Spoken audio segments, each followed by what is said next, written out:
Michelle, do you have my report out?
Turn it over to meeting tonight. It is, 5:47.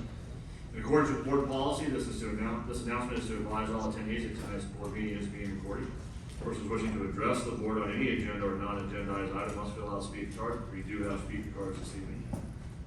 We'll first start now with the Pledge of Allegiance. Please stand.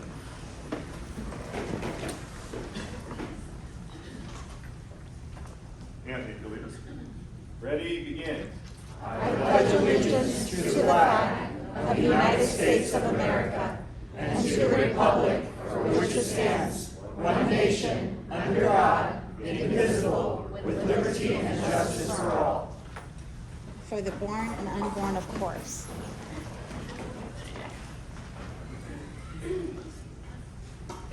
Board, we have the adoption of an agenda this evening. Do we have a motion? Motion by Joe. Second. Second by Karen. Please vote. I believe we have a speaker item, a speaker card on adoption of agenda. We do. We do. 5A. Tom Valero. Tom, this will be a new one for us. I've never had somebody speak on the adoption of the agenda. So when the time starts, sir.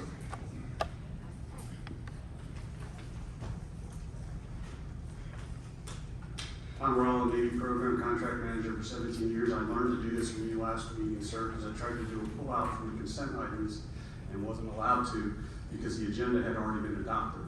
So I'm now here to exercise my right as a community member to request the pull-out of a consent agenda item, travel and conference, for a separate vote. Thank you.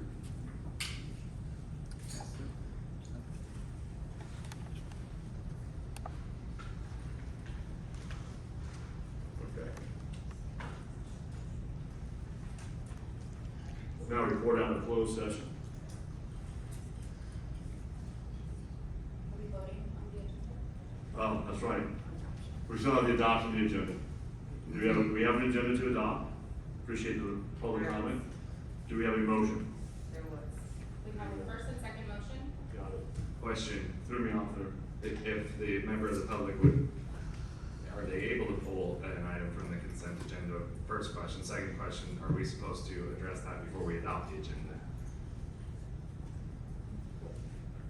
So one, again, it's a unique situation. I've never had it. I was as president, and I'm only president for this year, and I've never had it as vice president for the 5 years prior to that. I would have to defer to somebody that might know how we handle it. I don't think a member of the agenda can pull or change our agenda other than commenting upon it. That would be my initial thought process, but I don't know if that's accurate, to be honest with you. The board can. The board can, right? We can obviously take something off the consent and place it onto action, but we can always do that at any point in time when we get to the consent agenda, not the overall agenda. So right now, we're going with the overall agenda to start the meeting. Then if we get to the consent items, if someone wants to pull the consent items, let me know, that we can definitely do. Does that make sense? Makes sense. All right, anybody else have any questions? Yes, you give us Tom, throwing me for a loop. Okay, any questions? All right, so please vote.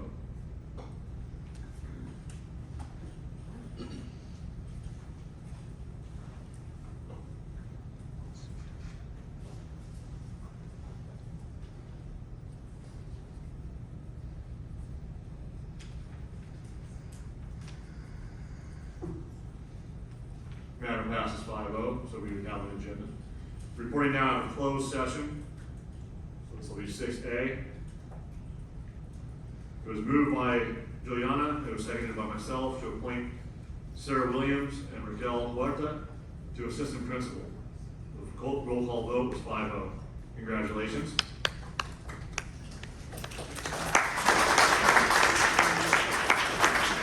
Is that not a promotion? Next, it was moved by Joe and seconded by Anthony to conditionally resolve litigation against Altria Group, Inc., and other Altria defendants regarding liability and damages related to the e-cigarette and vaping lawsuit that we were plaintiffs in. That resulted in a 5-0 vote as well. Finally, it was moved by Karen and seconded by Joe to accept the settlement agreement for case number DS 2023-24-01, also by a roll call vote of 5-0. Thank you. We now have a presentation on 7A. So you're coming?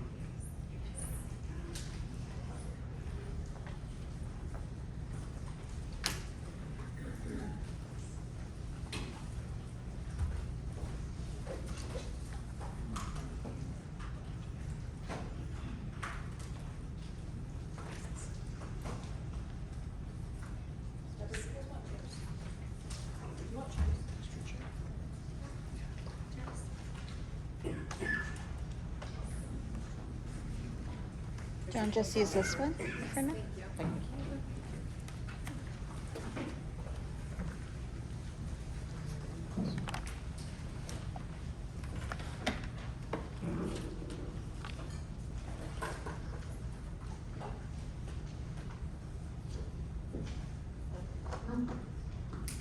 Hi, good evening, board.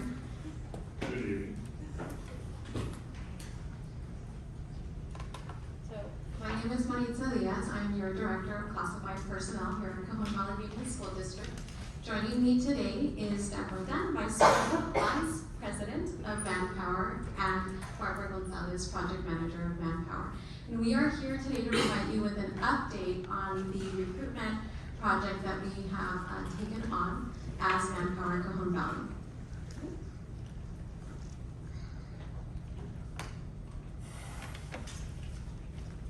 I'm Debbie. As mentioned, I'm the executive sponsor of the project with Manpower. And just a quick word on Manpower, we're a global leader in innovative workforce solutions. And locally, we're a team of 100 recruiters with additional support staff that supports those recruiters in all that we do. An important thing to note with our partnership, which has been highly collaborative, is that the district negotiated a pay-for-performance contract with Manpower. So we're only paid when a candidate starts the job and actually stays on the job for a period of time. I want to go over a few things that we've been able to do to augment the hard work that the personnel department here performs. There's several ways that we've been able to do that. And one of those is the tools that we use. So Manpower is strictly a recruiting organization. That's all that we do. We do high volume and difficult recruitment. In order to do that, we have to build a portfolio of tools that we have been able to fractionally use in our support of the district. An example of that would be a proprietary aggregate sourcing technology which targets specifically passive candidates, meaning we've been able to identify candidates that aren't openly looking for positions or applying. These types of tools are kept up to date with the labor market and demographics. So they become very cost prohibitive for single employers to use, but for us, we're able to do that because we spread those costs over all clients. Additionally, one of the distinguishing factors we've been able to bring to the table is that Barbara and team work 24/7, they really do. So they're able to source after hours and weekends, which has allowed us to reach candidates that are available at those different time frames, and also go out into the community to include a project we're working on this weekend. And Barbara will go into a few more details about those things that we've been able to add. So it's important to woo candidates. The labor market, as you've probably all heard, is very difficult. Candidates want to be wooed. There's high competition for these candidates. So our model focuses on a real high-touch relationship with each candidate, meaning that one of our recruiters handled that candidate through the entire process. That's been a contributing factor to our success in the offers that have been made. We can't not recognize the support team that we have behind us, meaning that we have experts in many areas of recruitment. These are gurus in their areas of expertise. They'd be cost prohibitive again to be able to bring in all those folks into the program, but we have a fractional ability to provide that support behind the team that Barbara oversees. And then I'm going to hand it over to Barbara to go into a bit more detail. Thank you, Debbie. My name is Barbara Gonzalez. I am program manager for the Cajon Valley recruitment team. And a couple of things that we've done with networking and recruitment and our efforts include the job fairs. We have conducted several job fairs at the community colleges, within the community. We've worked with different organizations. We've done Zoom events, Zoom presentations, and as Debbie mentioned, we do work after hours and weekends. And a great example is this weekend's Chaldean American Festival. So we have a full staff on both days, Saturday and Sunday. And we also, as a staffing agency or a recruitment agency, we also provide up-to-date trends that help us navigate our recruitment efforts a little more effectively. Candidate sourcing and pre-screening. So Manpower does, we conduct posts, we source from these posts in social media, we vet the candidates from these job boards, and then we've also placed a couple of newspaper ads that we were able to recruit from in the Cajon Valley community. We conduct categorized skills-specific searches, and we contact all candidates, bring them in for face-to-face interaction. Basically, we want to make sure that we screen, we vet, and we make sure that they are a perfect fit for Cajon Valley.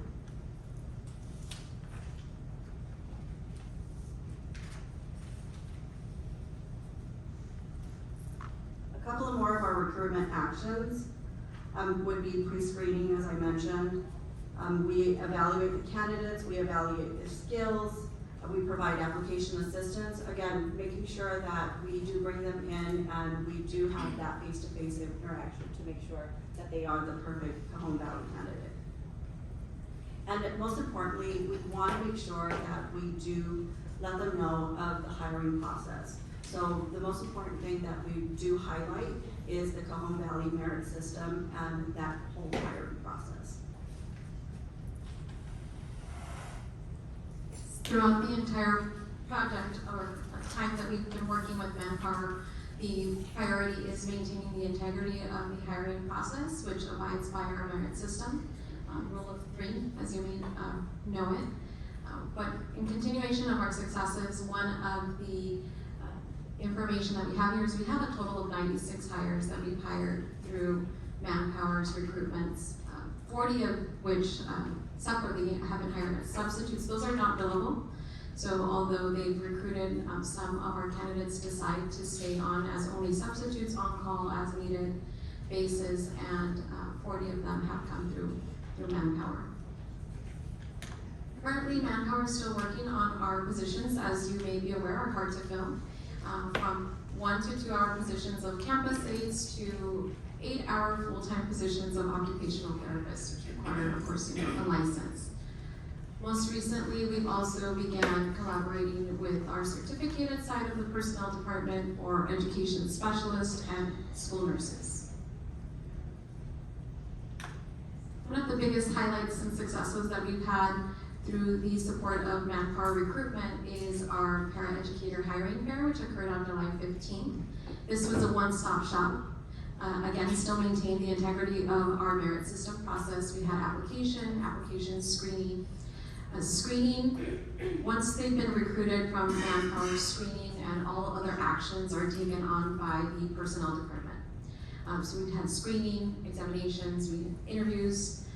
We also had, again, a one-stop shop. So once a candidate was hired either as a substitute or as a permanent paraeducator, they walked on upstairs where all of the pre-employment was completed: live scan, TB, drug screen, and health physical. Weeks following the job hiring fair, we also had a meet and greet with our principals, giving them the opportunity to meet our newly hired paraeducators in order for us to successfully place them in a site that would be best fit for all. Continuing with paraeducator job fair, we had about 157 candidates that came in, walked in, either registered or walked in as well. We made a total of 43 offers, and for that day, in that moment in time, we had filled all of our 435 paraeducator positions. Never in the 12, 13 years that I've worked in the personnel department for Cajon Valley had we had that happen, so it's definitely a moment for celebration.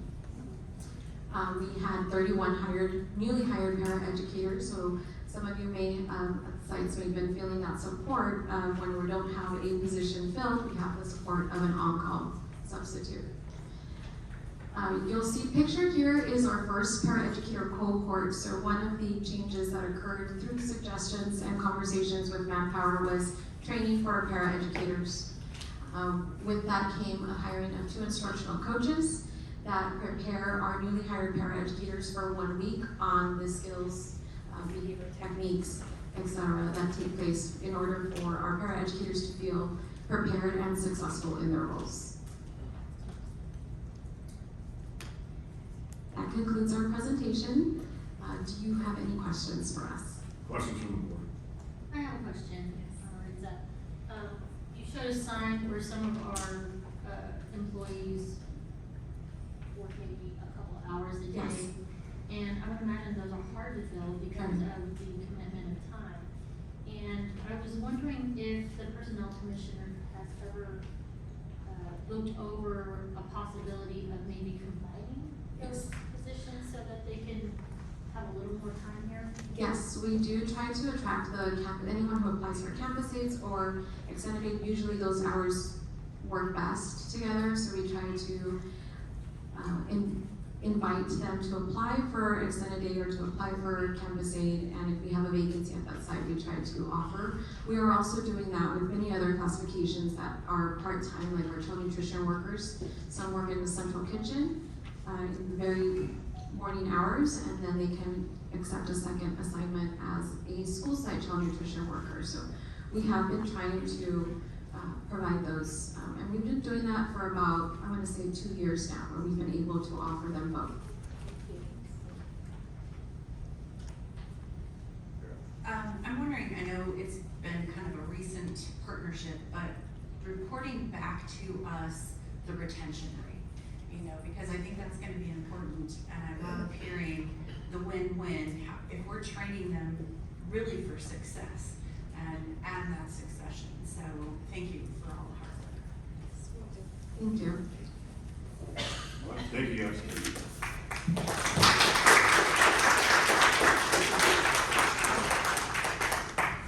Next, we'll have a presentation from the District Safety Committee.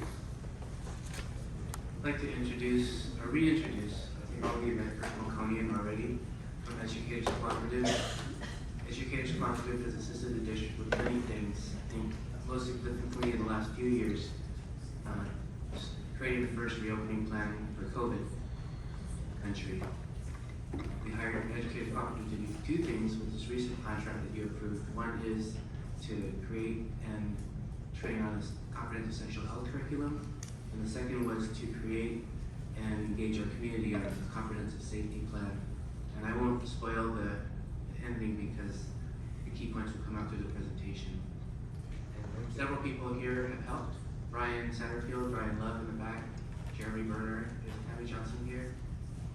And Tammy Johnson worked collaboratively through this process. Kurt, take it away. Thank you, Dave. Thank you, board. It's an honor to be here with you. It's been an honor working with the district over the last decade plus on various projects. David mentioned a few of them. Again, my name for everyone is Kirk Melconi. I'm a senior consultant with the company. I've been with the company since its very founding about 15 years ago. The project that we're working on right now that I want to share with you and give you information on our progress is the comprehensive safety plan. And as David mentioned, over the last decade plus, we've worked on many initiatives with your district. From the beginning, when technology was introduced in the classrooms, we helped train the teachers and train students on how to use technology effectively. We trained teachers through their professional learning communities and trained principals on leadership.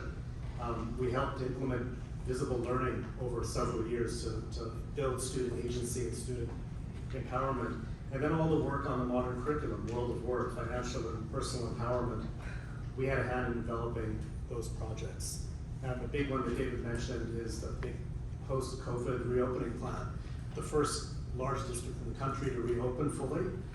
We had no guidance from the state or from the national government. We created the model that was used eventually by California and then became the model for the nation. What I'm hoping is that the experience of all of this is leading into a very solid, comprehensive safety plan for the benefit of the entire Cajon Valley community. I have 4 different items that I wanted to bring up during this presentation. I want to introduce the overall goals of the safety plan. I want to talk about what needs were identified through various methods over the last 5 or 6 months. And then the big item, what are our recommendations? What do we see that we need moving forward to help make campuses safer places for students? And then finally, what are the next steps based on those recommendations? Okay, so our overall goals are really to provide concrete recommendations, and it came about by evaluating the current state of safety in Cajon Valley, and we did that through feedback from staff, students, parents, and guardians. And over the last 5 months, we've taken that feedback and developed a comprehensive safety plan. And the way we have it organized is in these 2 categories: student safety and belonging. Like, do students feel comfortable on campus? Do they feel they have trusted adults and that they feel that they're part of the community? And then are they physically safe? And when we talk about physical safety, we're talking about if there's an emergency on campus, a fire or an active shooter. How does the security respond to those situations? And from that, we've created recommendations for the district. And so the needs that were identified came about through a fact-finding inventory process starting back in about June when I came on board to support the district. And prior to that, over the last academic year, there's been anecdotal evidence from staff and from family and from students that there were issues of safety that they were concerned about. Brought forward to principals, brought forward to district leadership. And that was the starting point. We recognized that there was an issue because people were coming forward with these challenges. Then we also looked at some data.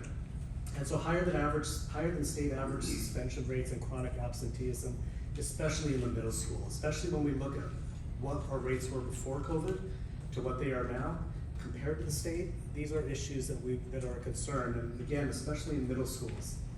We surveyed staff, students, and families to try to identify, like, what is it that you feel is a challenge at your student's school. And then we had a series of other opportunities to provide feedback, virtual and in-person town halls. We had focus groups. We presented ideas to individuals, and we got feedback on how they felt the state of safety was district-wide. And I just want to put up some infographics for you. Based on those surveys and town halls and other in-person virtual meetings, we identified lots of successes, but we also identified opportunities to grow. And I know it might be hard for some of the individuals in the back to read, but on the left hand, we have successes. Like 9 out of 10 parents and guardians feel that Cajon Valley teachers care about their kids and learning. 90% of parents and guardians feel their child has friends and at least one trusted adult at school. 85% of staff and families are proud of schools. And I can go on and on. These are just ones that we're highlighting, but we're starting at a point of strength. And from that point of strength, we want to identify where can we grow. And if you look on the right-hand side, there are opportunities to grow. 47% of parents and guardians feel that students generally don't behave well at school. They can give you concrete instances where other students have been a challenge for learning. The middle one box, 54% of staff and 47% of parents and guardians do not feel that students are receiving the appropriate consequences if their behavior is not what's appropriate for the classroom or for campus. So you start to see that there are some areas that we want to grow and improve. And we use those opportunities to identify like what can we do better, what are we currently doing, and what can we improve upon. And so based on all the feedback, we've identified these three areas as areas of need and growth. Physical areas on the campus, on the campuses, the way we communicate information from the district and from the school sites, and then how do we support students with the behavior, and how do we follow through if behavior's expectations are not met. And you can see from physical areas, from the surveys and from the stories that were brought to us, there were very specific areas on campuses that were issues. Areas like bathrooms, areas like common areas outside of the classroom, eating and playing areas, and traffic areas outside of classrooms. What we found is that the classrooms were not an issue. Everybody's responses, the majority of the responses felt that teachers did a really good job of setting clear expectations and holding students accountable in the classroom under their supervision. It's when kids are outside and away from direct supervision, left to make all the choices on their own, that sometimes kids weren't living up to the expectations. Communication, we wanted to make sure that any safety policies that we introduce at a district level or at a site level are clearly communicated to all stakeholders. Families, students, staff, teachers, and additional staff. And then any kind of discipline policies are clearly communicated so that there's consistency across schools. And the final category, behavior support and follow through. Supervision during non-classroom times and locations was critical. During recess, during lunchtime, during release, during students arriving on campus. These were areas that physically were challenged and often weren't supervised as well as the classroom. The second bullet there, clarity and follow through on student behavior and expectations. We saw that there was a consistency between individuals at any given campus, but then also campus to campus, there is the consistency that we need. And so that's another area that we identified as an area for growth. And then addressing the challenge of bullying behavior in general. Do kids feel comfortable around other students? And do they feel they have the tools to manage relationships? And then also even starting preemptively before issues start, how do we support creating a very positive environment on campuses? And so the report's been shared with the governing board, but I wanted to highlight really the recommendations because these are going to be the pieces that will help move this conversation forward. And so there were 5 big recommendations, and in the safety report that you can again review on pages 10 and 11 are these 5. Really just how do we improve overall communication, and for each of these I'm going to go into some very concrete actions that we've identified. The second one, improve supervision in common areas, clearly define expectations for student behavior, increase consistency in response to student behavior, and then preemptively enhance community building with measures to create a strong, nurturing environment. And so if we go through each of those, I've highlighted the main concrete ideas that we're putting forward to the district. Overall communication, really support administrators in understanding what the processes are and the guidelines before, during, and after an event. Whether that's behavior issues on campus or bigger safety issues, emergency response. Do the administrators know how to respond, and do they know what methods to respond to the community to keep everyone informed? Better messaging on how to report challenges. So for students and for staff and for parents, if there's an issue, how do we report it to the right person quickly so that there can be a response and some kind of action taken on that challenge. Increased communication campaigns using Parent Square and other methods to remind families, like if there's something you want to communicate, here's how you do it, here's who you should reach out to. And then consistent messaging from teachers on classroom goals to promote that positive culture in a classroom. So these are the 4 big areas that we want to focus on when we're talking about improved overall communication. If we're talking about supervision in common areas outside of classrooms, there's 5 big areas that we focus on. The first one is examine existing staffing formulas. Do we have people deployed to the right places at the right time when we know that there's going to be issues in certain areas at certain times of the day? And are those people qualified and trained to support when these issues come up? We're recommending increasing the number of guidance tech positions by 26 so that every school site has a guidance tech position. That would increase supervision in common areas, provide additional interventions across school campuses. We recommend having a campus lead on every campus. We recommend providing training for systematic supervision for all certificated and classified staff, not just teachers, but everyone who's around students. Are they trained for this positive behavior kind of support before instances come up? And then the last one, increase and enhance supervision during drop-off and pickup at all campuses. So training for staff, plus also possibly using some additional digital technologies that are going to help identify where traffic is a challenge and where issues are coming up, so that resources can be deployed and not treating all campuses the same, identifying which campuses are having issues because of the patterns that are evident. If we look at clearly defined expectations for student behavior, 2 big things. We've developed a district expectation for student success led by Jeremy and Ryan.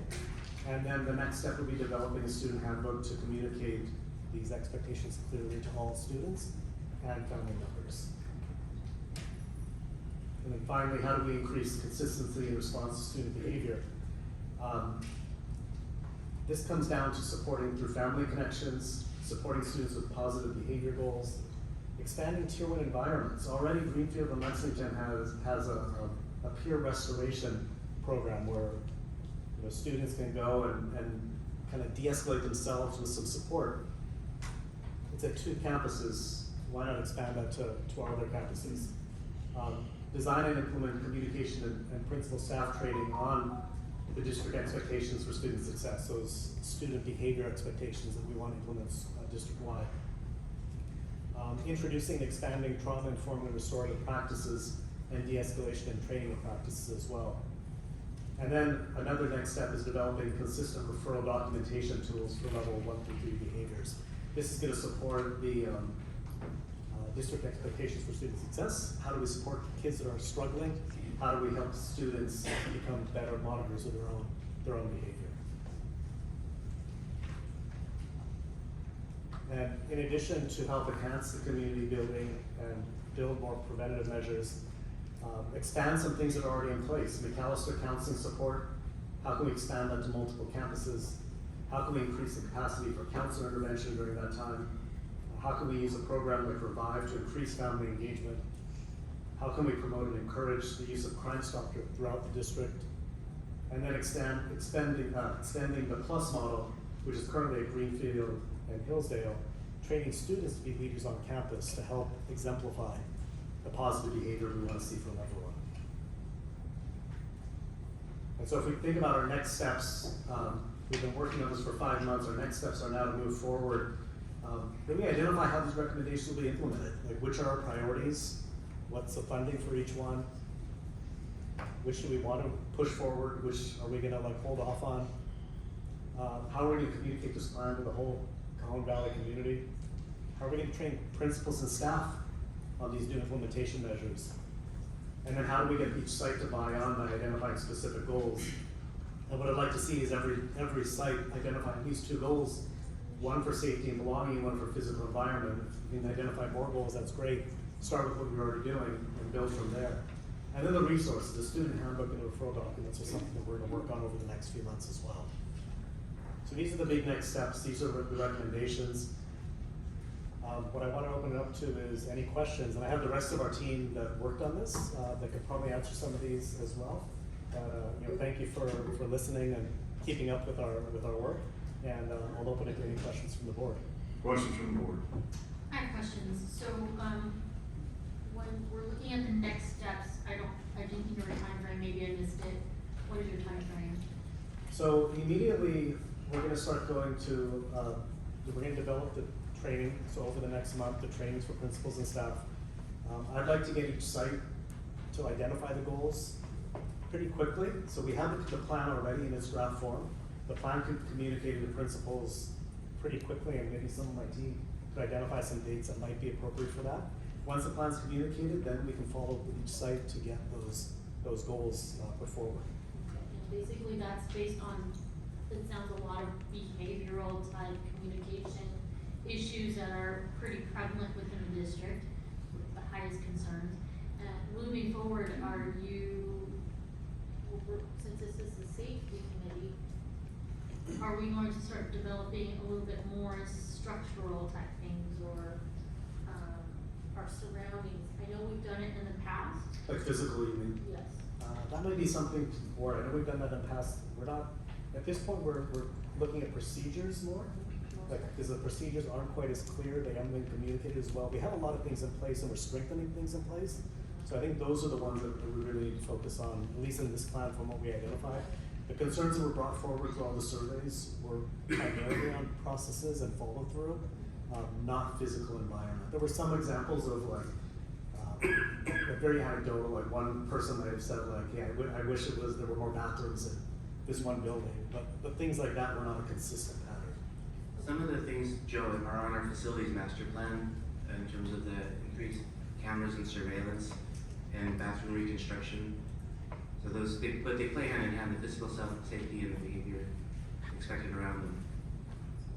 And I will say that we started the year, our principals councils, with Jeremy and Ryan training our principals and working with our principals to work with staff on some of these basic procedures in red, yellow, green, and some of the things that have been in the works with CVEA for the last several months.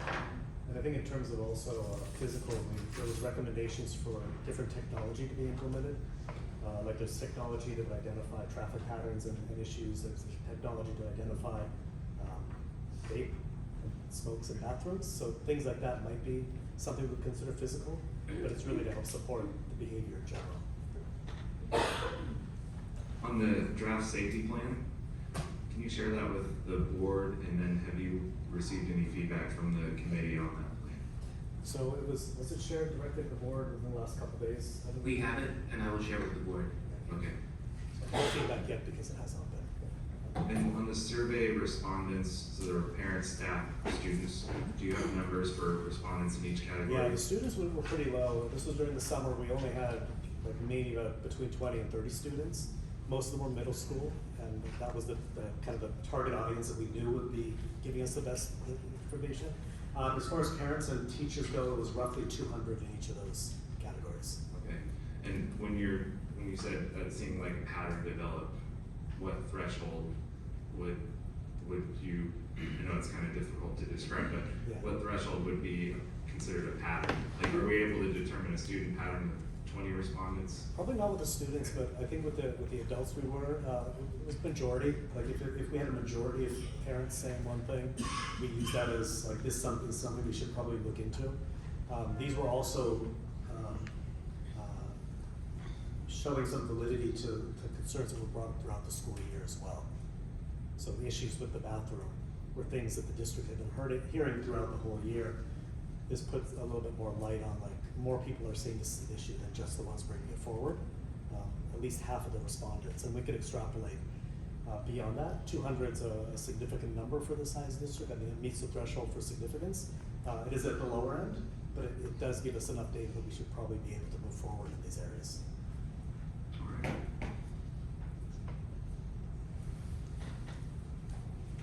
Anything else from the board? The PBIS training module to train basically all staff that work at a school is the idea? Yeah, traditionally it's been Okay. teachers that have been trained, but as we know, the supervision challenges are outside the classroom, so all classified staff should be trained as well. My only comment is I'm excited to see what we're doing with having a daughter just coming through our district and having 2 grandkids in the district. Bathrooms, yeah, I can see that on there. Traffic, pick up, drop off, I can see that on there. So, you know, there's certainly things that we need to redevelop. And the concept of student handbook, one of those things, you're like, why didn't we really come up with that idea before with student handbook? Right? Some schools have them. Yeah, but not district-wide, right? Yeah, and so one of the things that Education Cooperative will do with this feedback and data is help us create our student handbook, which is fantastic because we have most of the backbone of it already here. Much appreciated. Thank you. Thank you, Kurt. Thank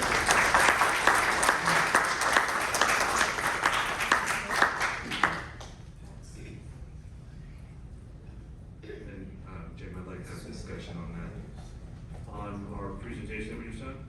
Yes. Go ahead.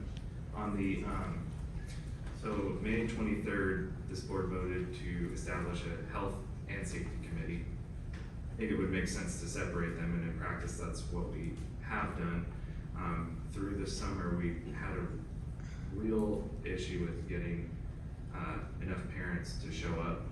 I think with the sexual health committee, it was more a problem of our own making. We had over 140 people who wanted to, and we narrowed that list to 16, and then 4 showed up twice. With the focus group for the safety committee, the first meeting, if you're not counting me, even though I'm a parent, I want to say it was 1 or 2 parents. And I like there was a parent who did show up, but she needed a translator and didn't have one. The second focus group for the safety committee, again, it was 1 or 2 parents who were invited. So as far as engaging our diverse community and getting feedback from them, I feel like we did fall short. In being able to do that, I would, chalk it up to the summertime, perhaps. But when we do form these committees to inform the board, and I appreciate Educators Cooperative presenting to us, and I think all of I agree with your recommendations. But when we do form these advisory committees, I would like to hear from perhaps a committee chair appointed by the committee, whether it's a parent or a teacher, to inform us of the recommendations that they voted on making to us, which I think is in accordance with parent advisory committees and other district advisory committees. So just a more general statement about upping the level of engagement for these board-appointed committees. So I want to make sure I track you on that. But we had 100 and how many people first for the sex ed curriculum committee apply? 100? No, it was really, I don't have it with me right now, but it was, the first number I gave you was the wrong number. I think it was 90. I sent it to the board. Okay. And then we chose what equal representation from anybody that had a 7th and 8th grade who would be receiving this. Who would be receiving the curriculum. And from there, we identified those people, we told them the dates, they committed to it, and then we just haven't had those parents show up. It's 2 hours, back-to-back nights. This one's kind of intense, that's a big commitment for a lot of families. We did hear this feedback in the committee. Last time, Kirk, I've been copied on every email, we're checking with every parent. We told the committee we're working right down the interest list to ensure we're getting parents there that can make it, that want to do the work. Some parents were excited at the beginning, but when you look at the commitment, it just didn't pan out. So we are just working through that list and finding yeses and nos to get that representation there. All right. And while we're at the dais, we have one of those meetings in 2 days on the 14th. So maybe a little plug for a little promo for our comprehensive sex ed committee. It's super fun. Yes. Donuts, pizza, what do we got? I finally made it on the Tacos? list. Maybe we You know what? Maybe we just The tacos. district always has some nice, drinks and refreshments. So.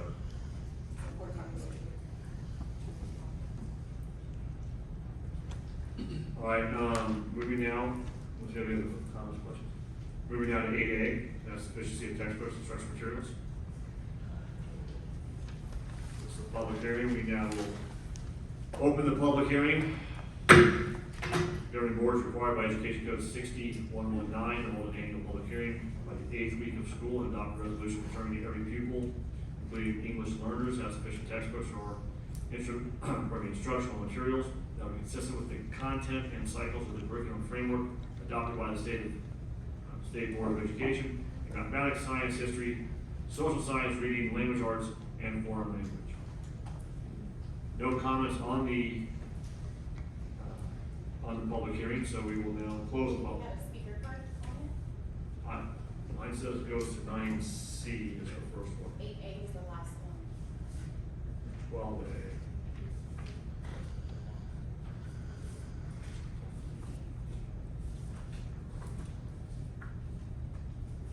Take that back. I think I wrote 10B by accident.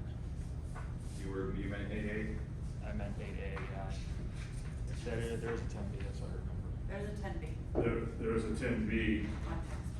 Oh, okay. And B is the same. It's the same. Oh, yeah, that's the action item. I guess I didn't have that. Okay. So your name is it Eli? Yes. Would you like to speak on it now? That'd be preferred, yeah. Yeah, go right ahead. Sweet.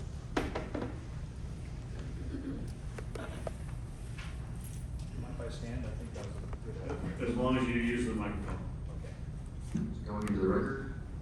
And wait until the time comes up. Where am I looking? They don't have a button, just quote, I see, 3 minutes, thank you.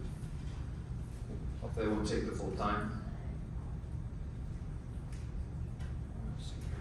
Okay, I just have to ask, I know the dais doesn't have to respond, trustees nor the superintendent has to respond to any comment, but I would like to ask a question. But first, I'll preface it with French word, or French term, raison d'etre, short for reason for being, or is a way to say reason for being.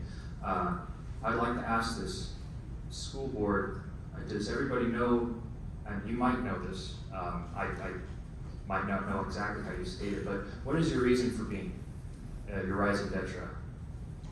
Is there like a summary statement in your documents? Is it just offhand? Are you talking in context of the item or? Yeah, not just the overall context of Phrase that, please. yeah, so the purpose for being for this school board, for the district, I mean. The reason for being, like, is there a statement, like a mission statement for as far as curricula goes or as teaching the kids? So the public comment is not really a give and take. Right, I understand. Generally speaking. Thank you for addressing me. No, not a problem. Because we all sit here silently. Yeah.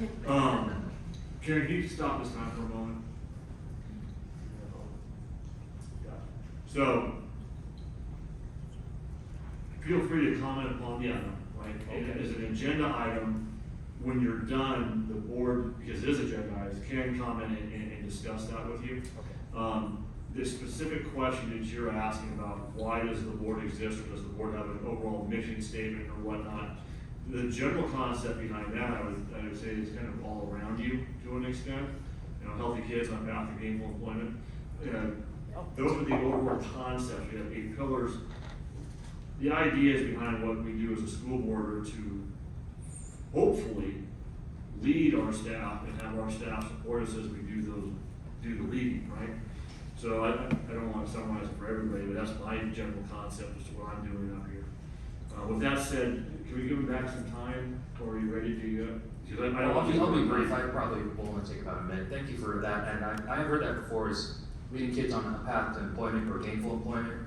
Was what it was. Yeah, there it is. On a path to gainful employment. Oh, that answers the question. Yeah, you guys can't see it, but I have no excuses over here. Thank you for that. So path to gainful employment. I just want to bring up some statistics because, like HIPS, statistics usually don't lie unless the books have been cooked. Which is getting exceedingly easier these days. But I have just some stats from last year. Mathematics, 24% met or exceeded the standard for math in Cajon Valley, in this school district. In English, only 35%, that's a higher number though, 35% met or exceeded the standard for English. And so, path to gainful employment, I know math and reading and writing doesn't exactly translate to employment, maybe not these days, but it certainly helps. And so I just wanted to remind you of that. And in light of the item I'm commenting on, I just wanted to just use that as a frame so you can choose a curricula that doesn't exceed the scope of the district, because the scope creep is a real thing. We see it in all branches of government, even in the private sector, but it's especially prevalent here. So I implore all of you, and including staff, to just watch scope creep. Thank you. Thank you.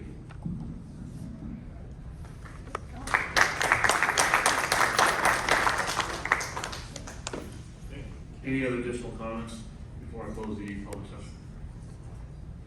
We will now close it. Next public hearing. It's recommended that the governing board establish a public hearing. This item should have actually been on, under action, not under public hearing. It's a notice of the public hearing that is happening at the next meeting. Okay. But it does require a vote. All right, so we can come back to it after the consent. That makes sense. Remind me to come back to that, please. Moving to consent items, what we will do is we do have public speakers on consent items. Mary Davis, if you'll please take a seat. Davis, you please stand behind her. Tom behind Mr. Bird. We were 1, 2, and 3.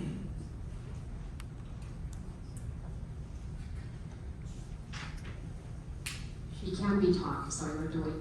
Hi, yes, my name's Mary Davis, and I just wanted to express concern about item 9C and the amount of money that the district spends. I saw most of the hourly rates were like $39, maybe $55, but then I saw a couple, one was $79, and it came out to $2,400 to prepare a video. And I just wondered, like, could that money, could you do that video with an intern or development for a high school or college student and save that money? And what really struck me also was the one for Ed Hidalgo, $207 an hour, not to exceed 512 hours. And that comes out to almost $106,000 a year. And again, I ask you, from scarce resources in the district, is that the best use of money? Could you do it for less? And why are you paying one person that much? I just have concerns about that. And particularly I look at teachers who I feel are very underpaid. And I saw a really interesting graphic, and it showed teacher salaries just barely going up over the past few years. But administrators were really, there was this huge gap and growing disparity. So I would really like you to put the emphasis on the teachers and the staff and start sewing into that field that is making the education directly in the classroom. Thank you.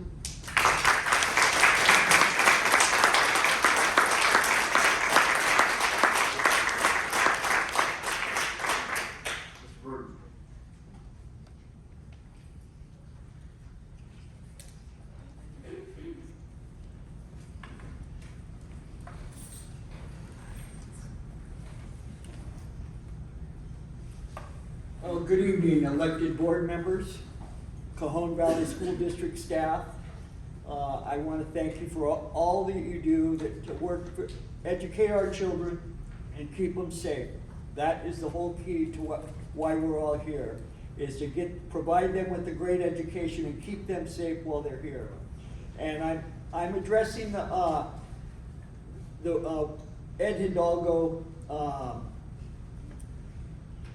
consulting agreement for World of Work. And it's very unclear and very ambiguous why the district would pay him to go out and sell World of Work to across the country at this exorbitant rate. And I don't see anything that says, are all of his expenses going to be paid? Probably so. So what's this going to top out at? What's it going to really cost the taxpayers? And if Cajon Valley only has a 3% interest in World of Work, why don't we only pay 3% of that or what is it? 207. $207 an hour? I think maybe we should pay about $8 an hour, and World of Work should pay the rest of it for that, for him selling that project. And you guys have ever owned a boat? When a boat has a hole in the bottom of it, you don't pour a bunch of gasoline in it and try to get somewhere. You fix the hole in the boat. And right now, World of Work owes the district a lot of money, and there's no repayment agreement. When will that come about? I think everything should be put on hold until the repayment agreement is done and a reasonable cost for promoting World of Work that's equitable. World of Work shouldn't enjoy the payment from this school district and the taxpayers. The school district doesn't make any money. They get it all from the taxpayers, and the government doesn't make any money. They get it all from the taxpayers. So I think that there should be a little bit more transparency before anything goes further. If you do, there's going to be a lot more questions raised and a lot more investigations. So thank you very much.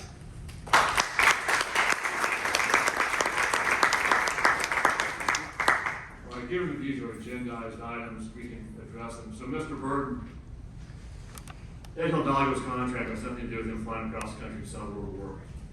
So you're respectfully incorrect in that statement.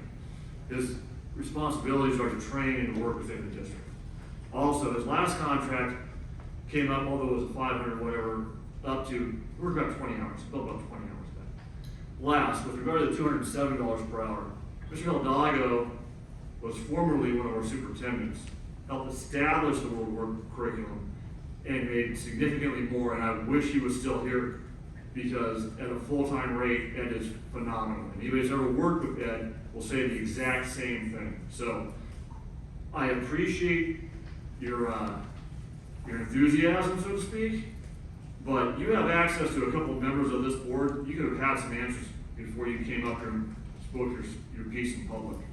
Tom, you're up. I have a comment for Mr. Burton. The agreement with Ed Hidalgo last year, which we were all sent, did say that he was being paid, I think it was exact terms to this current one, $207 an hour, not to exceed 512 hours, to present World of Work to outside districts, is what the agreement previously said. We do not have a scope of work. I know Jim and you and I have been working with staff over the weekend, and the scope of work has sort of been emerging, whether he's a consultant or an employee, and what the scope of work involves. But the fact of the matter is, last year, Ed Hidalgo was paid identical sum of money per hour, not to exceed an identical amount of hours, 512 hours, to present World of Work to outside districts, is what the document said. So just a point of clarification there. Well, that's not what he's doing now, as we both know. We don't have a scope of work for it, Jim. It's been kind of, is he an employee, is he a consultant, what's the scope of work? It's not before us as a board. I would disagree as to the scope of work. I would agree as to the classification of the title. That I would agree. I think those are two different things. So, you're agreeing on you don't know what he's doing? Tom, you're up.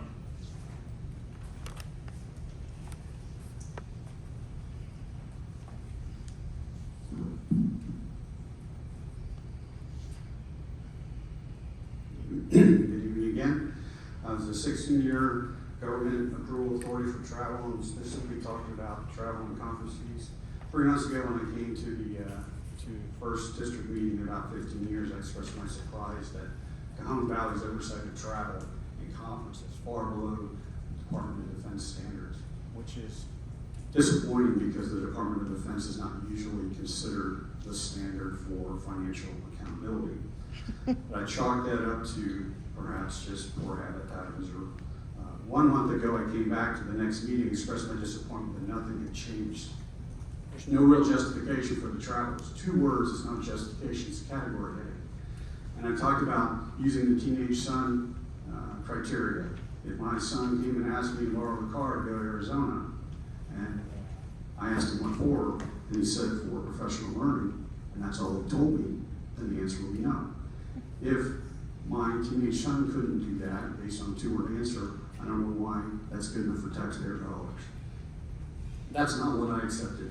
I also made the board aware that there are Department of Defense publicly available rates for every county across the country divided by throughout the year, by month, by tourist season, to give you rates of lodging, rates of meal, and incidentals. And it's available on a spreadsheet that's easily downloadable and easily usable. It would give you all the oversight. I pointed out that there were people who had traveled to a conference in Las Vegas, paid $2,000 for conference fees. I don't think you knew, because all you had was a total. I'm not here to complain about any specific travel this month, just about your practices. Arizona, 5 people are going to Arizona for 3 days, $2,700. That's $900 a day to go to Arizona. That's a lot to go to Arizona. 5 people are going to Tennessee for 4 days for $2,100. That's $500 a day, including airfare to go to Tennessee. There may be an excellent reason why the people going to Arizona need $900 a day, but none of you know what it is, and that's my point. Thank you. Is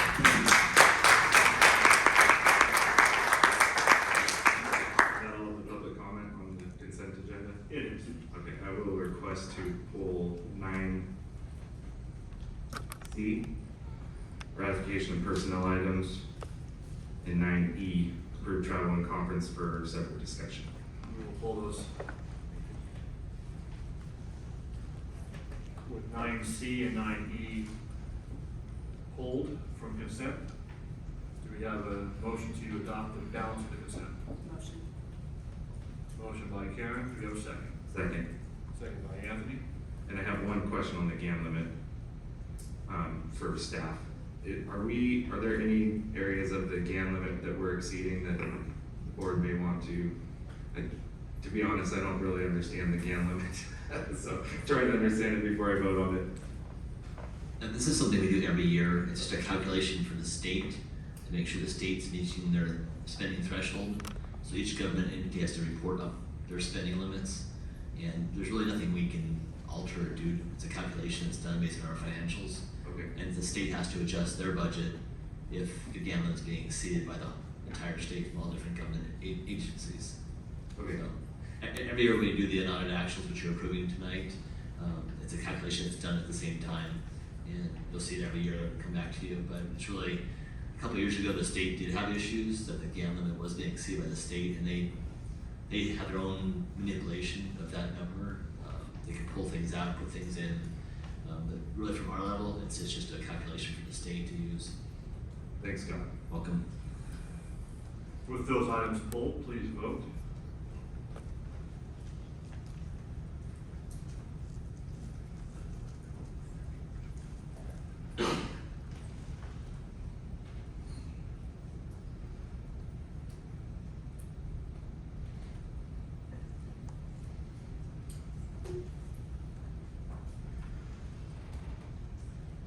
Passes 5-0. We will now take 9C as a separate issue. You wanted to have discussion, you wanted to have a motion first? So the motion I would make would be to approve the personnel board report, except for the professional expert classified consultant Ed Hidalgo, developing and presenting Cajon Valley Union School District World of Work item on the last page, page 19. So on that, Anthony, was your intention to get more information in regards to Ed first, or? Yeah, so President Miller and I, over the weekend, or on Friday, called and spoke with him, and correct me if I'm wrong in saying any of this, but Jim and I kind of said, yeah, that seems like a consultant, right?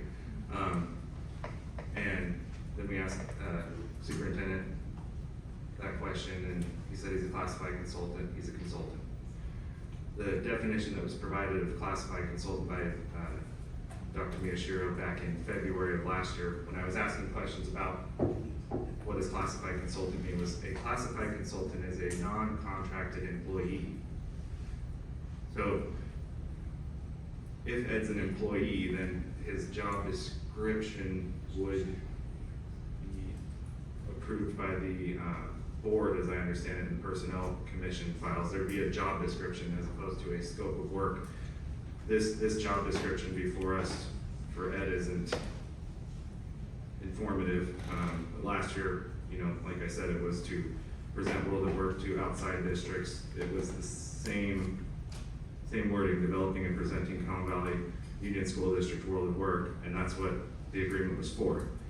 The superintendent did clarify that he would be doing more work in the district and not outside the district under this agreement, but that scope of work isn't before the board. So I would say let's bring it back. If he's an employee, let's get the job description. If he's a consultant, let's get the scope of work. And if he's an employee, he currently has an interest in Educators Cooperative, which we have an active $550,000 contract with. He works as a consultant for Viable. So then the other question I would have is, are there any potential conflicts of interest to have an employee who is also an independent contractor at the district? Now, what I said to Jim is I think Hidalgo could have 12 independent contractor, an unlimited amount of independent contractor agreements with the district, so long as the board approves it. But if he's an employee and also has these contracts, I think there may be some concerns that the board could look at as far as potential for conflicts of interest. Michelle, I've been buried in trial, as everybody on this board knows, but I did check an email. Did you send something out about this? We did. We provided answers Yes. to all the questions just entertained. And Michelle, Yeah. if you want to re-articulate, even though the board already has the information, please do. Sure. The position of a classified consultant, otherwise known as a professional expert, is an employee of the district, but it's similar to that of a substitute, who comes in and works in a specialized area that they are the expert in for very specific tasks or projects on a limited short-term basis.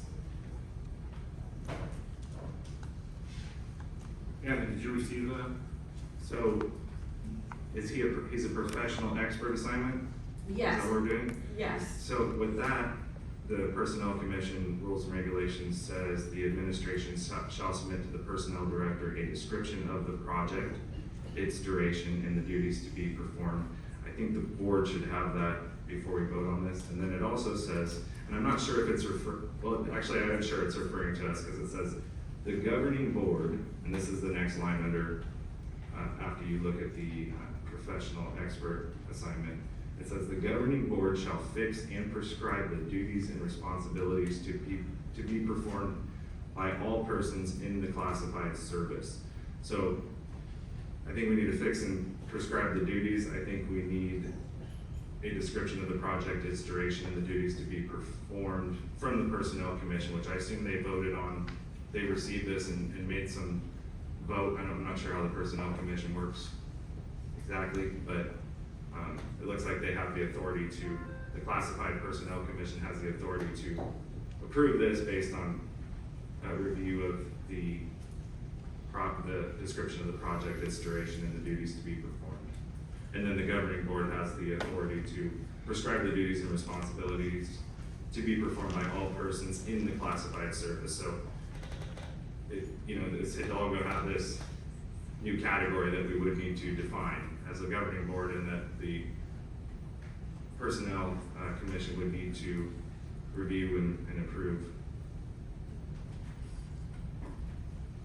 So the scope of the work can be clarified, but as a professional expert, he is exempt from the classified service based on Personnel Commission Rules 30.100.2 that indicates that because he's established for the employment of a professional expert on a temporary basis for a specific project by the governing board or by the commission when so designated by the commission.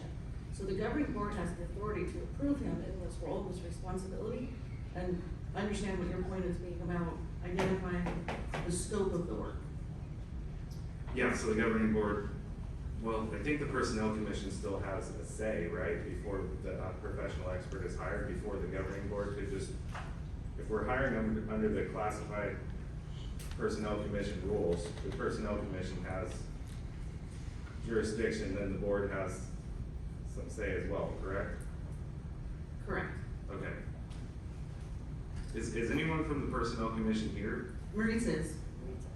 Okay, I don't want to put you on the spot, Maritza. Can you describe how this professional expert appointment was made? Or whatever it's called, I don't know if it's called an appointment. So historically, the term professional expert was considered classified consultant. That comes from past and previous association of the name. However, I have taken it upon myself to rebrand that as a professional expert, as it states on Ed Code as well as our Personnel Commission rules and regulations. And the Personnel Commission rule is 30.100.5, where it does disclose that myself as the Personnel Director for the Personnel Commission does receive the information in regards to a professional expert, and I'll take Ed out of the equation and I'll use another example. That we've had professional experts. We don't have a classification for a referee. However, throughout our extended aid programs, even before ELOC, we had referees, and so we had to have applicants who met the qualifications to prove that they are a professional expert in a referee of football, for example. And it was an application that was reviewed, or the qualifications that were reviewed, and then we hired a person. At that point, we called them classified consultants, but now it's professional experts. So in the case of Ed, there was a requisition that was submitted by the superintendent's office where it did describe the scope of work, as you stated, and as it's stated on the board report. The work, we don't have a classification set just for presenting the, just presenting World of Work. And because we don't have a classification, and because there isn't an ongoing need, I believe the total amount of hours that were reported working from November 2022 to June 2023 were about 40-some hours. I don't recall the exact number. Given that it isn't a continuous need, there is no classification that is going to be established for that position, unless directed by the board otherwise. There's a classification that needs to be in place. We don't have a commitment for an actual, we can have a classification and not a position. We can have a substitute or an on-call hired employee that can do that work. But that is the case of a professional expert. It's very much a on-call as needed basis. And given in the last couple of years, we have had sites and our superintendents as well submit requests and requisitions. It really was a more, oh, they're a referee for Cal South. And so we've taken a little bit more budget-wise. We want to make sure we have all of the authorities and that we review that. Given the knowledge that we have and the work that Ed Hidalgo has performed for World of Work, there wasn't a doubt on my mind as the personnel director that he is a professional expert for that work. So he is, in the past, upon building our program of World of Work, the curriculum, we basically pulled El Hidalgo from Qualcomm, working from the Think of It lab, who really was the expertise at Qualcomm, bringing students into the Think of It lab to help them elaborate and develop an interest for career development in the Think of It lab. So he came here. If you can kind of explain, if you know, a historical charting of who Ed Hidalgo is and how he ended up being our engagement officer here on the dais as a assistant superintendent. And I do know he stepped down for personal reasons, but in essence, we are still getting a framework of what Ed was doing here on the dais as an assistant superintendent, getting paid much less than what he was getting paid here as assistant superintendent, but able to work on a what kind of basis, and then just a little historical on that. And I want to thank you for your information, unless you have additional stuff to throw in there, plus Michelle for her comments. My colleagues know I love public speaking. So, you're doing This is great. very comfortable for me, no worries. Of course, knowing the subject matter helps. So I was not the director currently at the time when Ed Hidalgo was hired as the Chief Innovation and Engagement Officer. I believe that is the correct term. The classification was created with many intents. I don't know verbatim what the job classification duties are. However, yes, one of those was to engage students into what we have here present, as well as our MVPs, and everything that came about ever since he worked here. Given that the full scope of the job description is not being performed, given that it is on call as needed, there's definitely a cost savings because you're not paying a full-time 12-month, 8-hour employee for that work. But the work that Ed created, again, what we're living right now, has come and has been delivered from that job description. But I don't believe, at least to the request that was made for me, that is the work that is necessary now. So we did not fill his position. The position was not abolished. It's still a classification that if the district decides to move forward to fill, they can. But there is, again, not a World of Work presenter job description developed. So in essence, the framework of his position as an assistant superintendent, working as the chief financial officer for the World of Work, is basically very similar to what he is engaged in as right now in his position, but not, can you explain that part? The requisition that I received, and there wasn't a lot of conversation in regards to that previously, but it was to continue to develop and present the World of Work.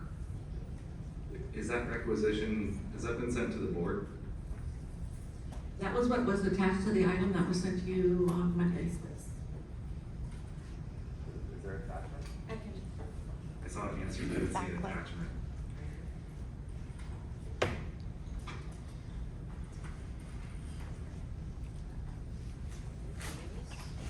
I believe it was linked. Vehicle revenues, what's the scope of work? Sorry, I don't mean to look over your shoulder here. Does it have a scope of work? Does it developing and presenting Cajon Valley Union School District World of Work? Got it. Thank you. And you asked for the clarification, Anthony, and I provided that to the board on Monday, but I'll restate it again if it pleases the board. Internal training, we have a need, and we have a lot of new staff to make sure that we maintain program fidelity, provide professional learning around the career development, and also working with local philanthropic groups and presentations that I may not be able to attend. I feel confident that Ed can speak on my behalf with his board membership on the San Diego Workforce Partnership with our business community. It's a huge asset for me, and those are the reasons, all internal. Would it be possible to add those to his scope of work? Because right now it just says developing and presenting on World of Work. You can add it to the document, sure. Okay. And then the other question, since it sounds like last time you only used 20 of the 512 hours or so, 20 or 40? 47, 40, Okay. sorry. Does it need to be 512 hours? Or could we? It's not to exceed.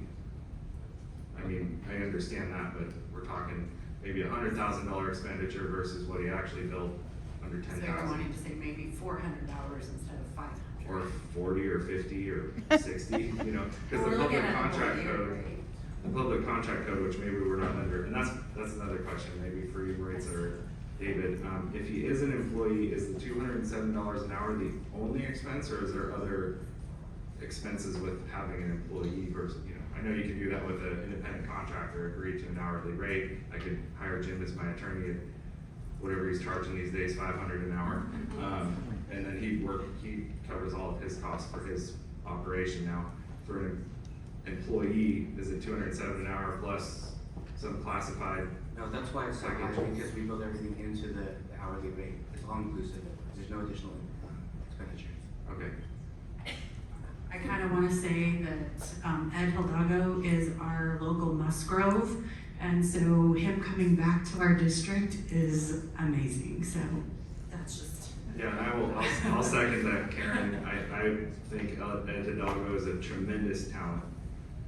David's, heard my concerns about having him, having our tremendous talent out there presenting on World of Work or Viable, especially to outside districts like it was last year, was, Viable's getting a heck of a deal there. And, I would like him to come back home and focus in Cajon Valley with his tremendous talent. So happy to hear that is happening. Still, it's a little unclear if we're, creating an employee position here. Scope of work that is before us is presenting on World of Work.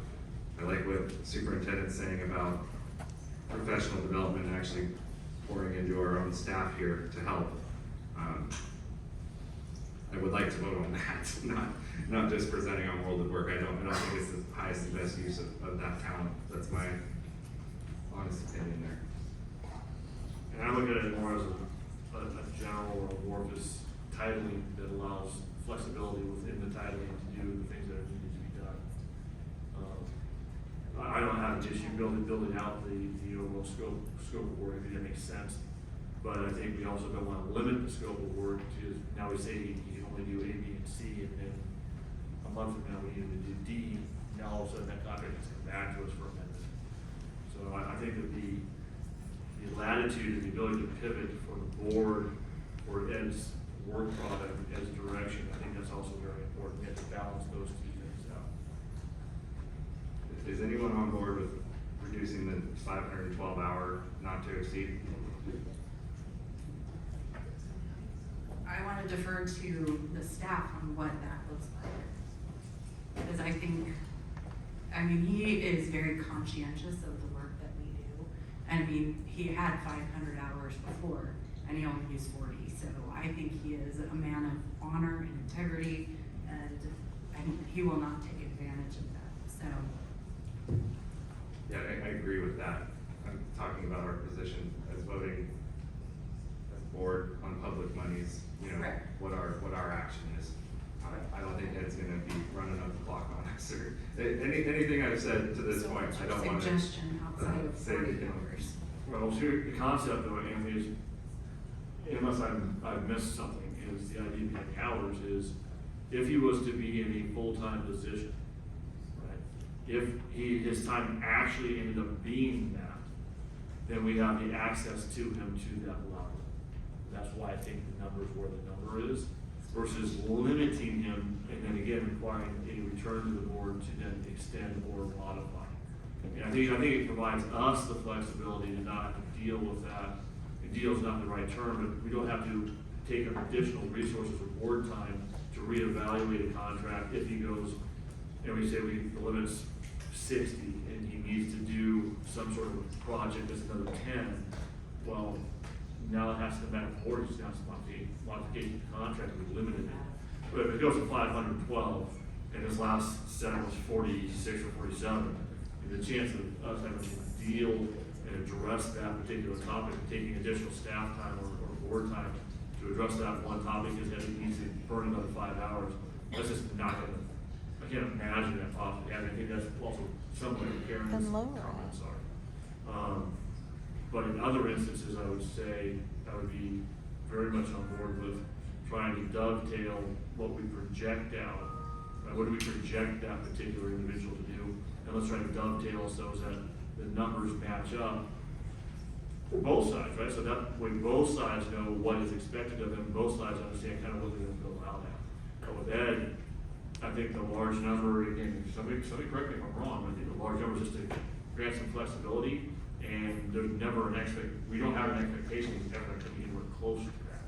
But again, if I'm wrong on that comment, please, somebody chime in.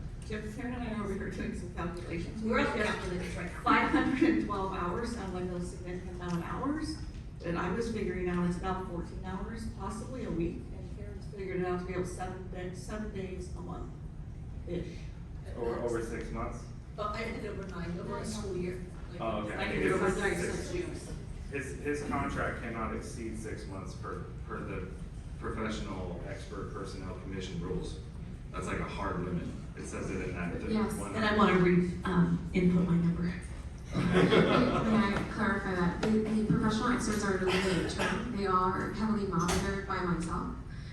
So every school year we end the position. There is no contract. It is employment at will. At any given time, the board or Ed may say, no, thank you. It's like a substitute teacher, for example. They can work today, tomorrow they don't have to. We have no commitment to the work. The importance for you to have this information, again, for transparency, is for you to approve that work, not just myself as the personnel director representing the personnel commission. Thank you, Rachel, appreciate it. So I'll say this before the vote. My concern is that right now we are voting on 512 hours, 207 an hour, 2% on world of work. If this were for Ed to go in to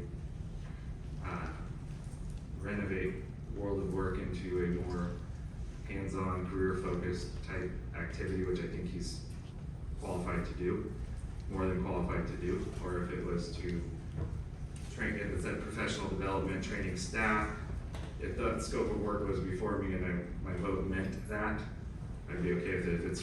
If it says for him to present on world of work and that's what it says, and that's it, up to 512 hours, I'm inclined to vote no on that. And it's nothing against Ed. I want his talent and abilities in our district not going toward presenting world of work to that degree. And I understand, you know, I've heard the superintendent received the emails, the scope of work was kind of not redefined, additionally defined over emails, but this is the action, this is the vote, this is what it says. I would like to expand on that before voting yes. Okay, so let's take things procedurally. You have a motion currently pending to adopt personnel and then address Ed Hidalgo separately. Yep. Do we have a second for that particular matter? Personnel without that. Correct, so Ed would be a separate vote. Second. Okay, so we have a motion by Anthony, a second by Joe. This will be a verbal vote. So are we? We're voting to approve everybody on the personnel list other than Ed, and then we will address Ed separately. That's one of my clarifications. Okay, so with that clarification, Juliana, any questions? All in favor of adopting the personnel under 9C, holding on Ed for the moment, please say, please say aye. Aye. Aye. Any nays? No. Passes 5-0. We will now address Ed's contract as currently written unless there is a motion to have the, how do you want to phrase this, Andy, because I know you're going to want to do this. Have the terms of his service modified or clarified? Yes, I mean, if we can do that right here, right now on the record, I'm fine with that, or table it so that it can be brought back at the next board meeting with a further description. I don't know if I want to put staff on the spot to figure this out at the moment. I know that he's not traveling around the country to do that, but David? I already wrote what the description was in my response to Anthony's question on Monday. I'm happy to copy and paste that and use that as the action item tonight. Let's do that then. All right, yeah, you have it available and we'll just read it on our record. And then we will modify the document so that it reads. You don't have the email open? Are you trying to see me to read it onto the record? No, I'm not seeing David. You have it open. Unless you have You it have it open. open? No, I have a different email open. Is it this one?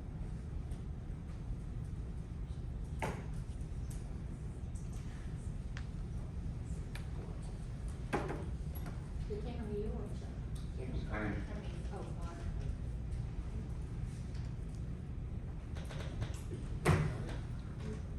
Is it the one on the attachment? The subject is Eddie Dango, classified consultant Q&A. You exit out of that, you'll get to the body of it. Which, what part do you want to use to? Just made it, we won't use it for points.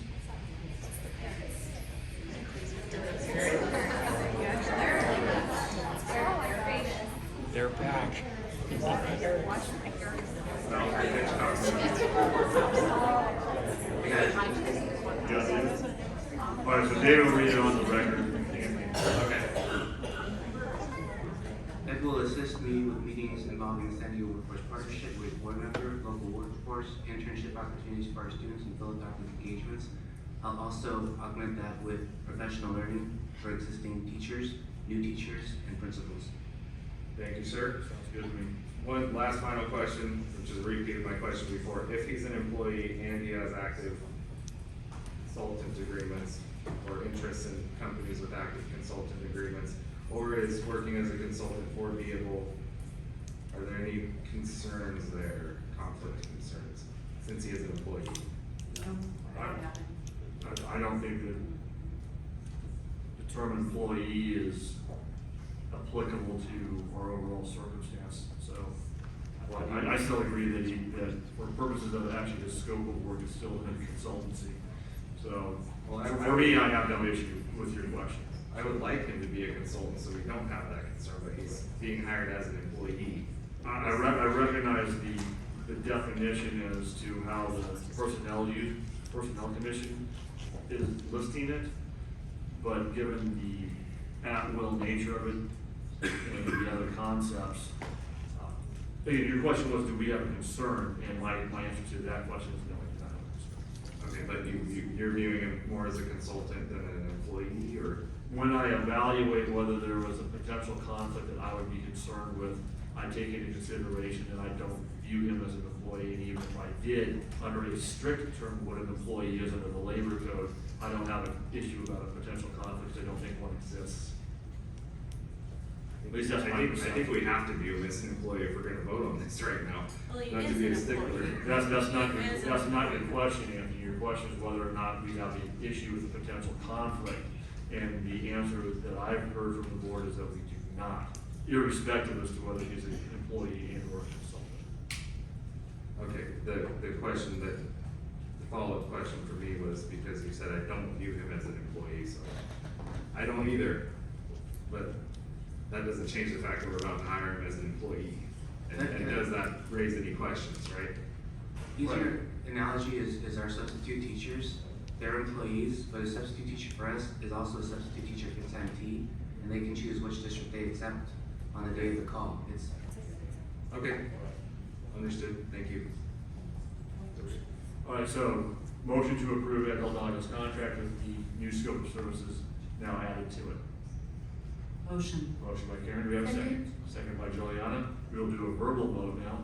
All in favor, please say aye. Aye. Any nays? None. Passes 5-0. Great conversation, everybody. Thanks. Honestly, excellent conversation. Thank you. Thank you.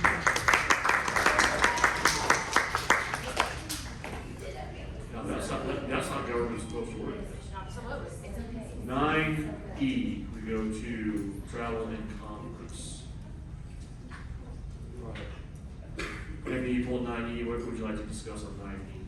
Yes, so at the last meeting, the superintendent's discretionary budget was brought up, and I see that it's being used here, so you, Jim Miller and David Miyashiro can travel to Global Mind Ed at the United Nations in New York.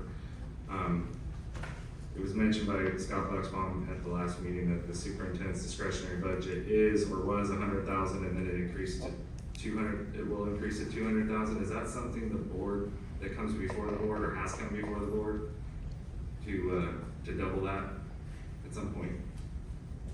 no.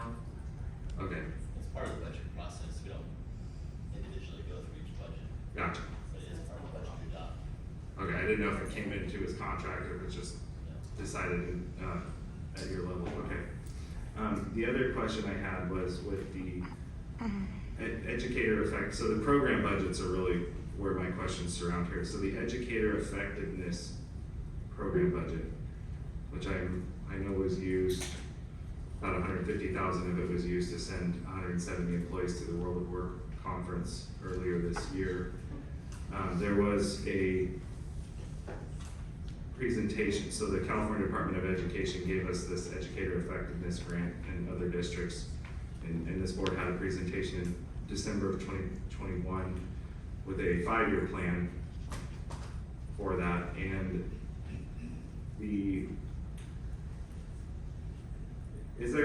I guess the first question is there an annual data report, an annual expenditure report detailing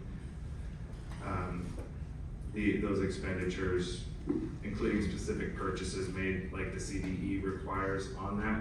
And the reason for that question is because the presentation, the public presentation we gave when we received that grant did say that about $50,000 a year would be used for our future ready curriculum, which is, and it lists World of Work. So $50,000 a year over 5 years. The total budget, I think it was like $4-something million. So there were other things for literacy, professional development for literacy, teaching our, training our staff on that. But it seems like with regard to our educators' effectiveness expenditures from that grant this year were far north of $50,000 just in the World of Work specific category, which was again listed at $50,000 per year for 5 years. I can answer several things. First, you asked for, is there a report? We do an annual report, we're working on it right now. I think it's due in the next month or so. And we do, in that report, it comes from the state, there's a template, and you list out the number of classified staff, certificated staff, nature of the trainings based on the 11 categories, and what was it spent on books, PD, different categories within the expenditure. So we do have that, and we do submit that to the state. Okay. It's very detailed. Every school district does that. As for the budget, when you begin a budget and then you have, this is grant funding as you said, you do your best to estimate. It is really almost impossible to foresee every need at the beginning of 5 or 6 years moving forward, what the needs are. Needs from feedback from your community may change. Literacy took a big shift. Not that we only use one pot of money, like educators' effectiveness. We look at our LCAP and all different funding sources. You cannot, I think it'd be incredibly challenging for anybody to predict and have a crystal ball into the next 5 and 6 years in a district with specific amounts. Those are our best estimates when we apply for the grant and bring it forward for board approval. Thanks, Karen.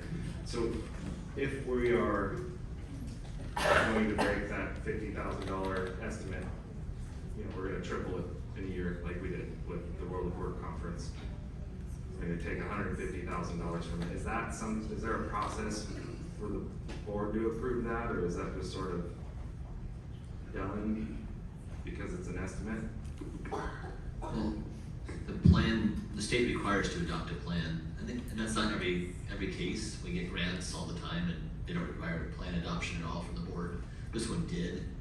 There's no requirement from the state to kind of constantly update your budget or your plan. We adopt it initially, and then we work off of that. But as Karen said, the budget can change. That's our best guesstimate when we adopted the Educators Effectiveness Grant. But there's something that comes back to the board or goes to the state revising our plan. In the future, if we are going to spend grant monies, $150,000 to send folks to the World of Work Foundation conference or some other World of Work related endeavor, and it is, triple what the presented budget was, can we have a mechanism where the board it's brought before the board saying, hey, we budgeted 50, but we need to spend, I'm guessing with the use of this Educators Effectiveness Grant for the conference and World of Work related travel, we're probably well north of $150,000 just in this year. Is there some way that if that grant money or a piece of it is going to go over here to World of Work as opposed to over here to literacy, for example, that it would be brought to the board before that decision is made next time, potentially? The Friday updates would be an appropriate place for that, and we're happy to do that. Thank you, appreciate it. And are you talking, and I'm getting clarification on this Educators Effectiveness grant, would we have one for the 22-23 school year and one for the 23-24 school year? The initial plan was for the whole period of 5 years or 6 years. 5 years, yeah. It was not a per year plan. Oh, it's not a career. Yeah, but like David said, we're welcome to share if we're exceeding budget. Thank you. Thank you. With that, do we have a motion? Motion. Motion to approve, Second. second by Karen. We'll do a verbal vote again. All in favor, please say aye. Aye. Aye. Any nays? Juliana, you want to throw your eye in there? Yes. There you go.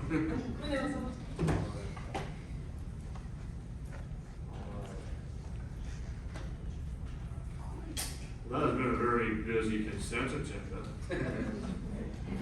Coming down to action items, we're now at 10A. To go back to the item 8A, 8B. Yes, thank you for reminding me, yes. So, is it drafted as we would otherwise read it for an action item?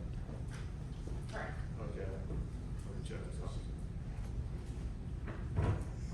All right, so traveling back up to 8B, everybody, it's recommended, pardon me? Vote to establish public hearing, is that? It's to establish a public hearing for October 10th. Got it. So it's recommended that the governing board establish a public hearing regarding the appointment of Serena Brooms, the board's representative to the Personnel Commission, on October 10th, 2023 at 5:30 p.m. in our boardroom. Do we have a motion on that? Motion by Joe, do we have a second? Second? Second by Juliana. Please vote. Which I just have a comment I'm wanting to see about, moving that meeting October 10th, because I know Juliana and I will be, out of town, and so there will be 3 of you left, and so if anything were to happen, there wouldn't be consent if one of the 3 were not here. Would be quorum. Yeah, quorum. Yeah. Sorry.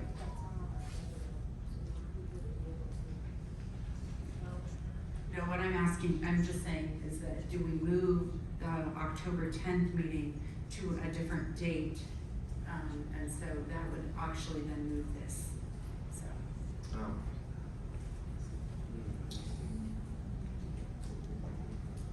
I mean, I think we can go forward and vote on this, and it may have to change the. Right, well, so if we approve it, if we approve 8B, it will attach to what the meeting would have been if we do move the October 10 meeting. So if it moves to October 17 as an example, it would just attach to the date of October 17. Why don't we change the language to the regularly scheduled board meeting on in October? I think that makes a lot of sense. And Agree. does everybody agree to that modification? Yeah, motion to modify that to schedule a board meeting in October. And then we can eat that. Right, then we can reassess whether or not we do have to make that move or not. That would be great, thank you. And then carrying true convenience where we can put the vote up. I think I already hit vote on it, so. That's what I thought too. Okay, Okay. there we go. 5-0. So it'll be at the next October meeting. Now we bump down to 10A. It is recommended that the governing board approve the agreement with the University of St. Augustine for health sciences for the speech language pathologist clinical practice program. Do we have a motion? Motion. Motion by Karen. Second by Juliana. Any discussion? Hearing none, please vote.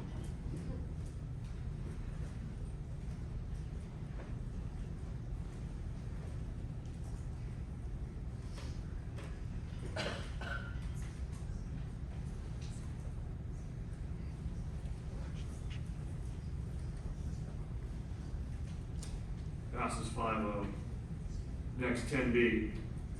It's recommended the governing board adopt annual resolution sufficiency of textbooks and instructional materials for 2023, 2024. Do we have a motion? Motion? Motion by Joe. Do we have a second? Second. Second by Karen. Any discussion? Hearing none, please vote.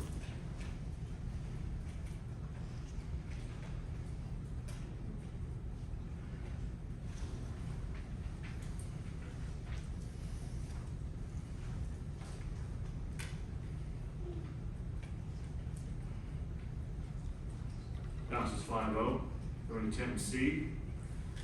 It was recommended that the governing board approve high school coursework for Boston Global Charter High School. This was an item that we had pulled previously, Anthony, you and I, and Karen has reworked it.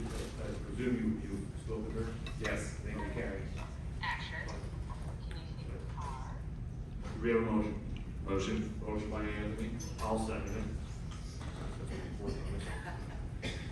Any other discussion? Please vote. Thank you for your time.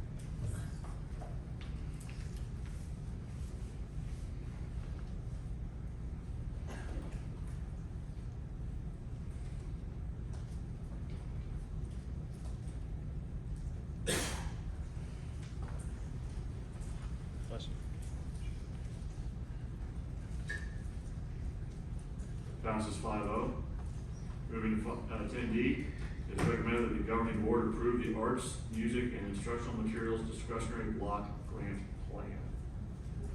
Motion by Joe, Second. second by Karen. Any discussion?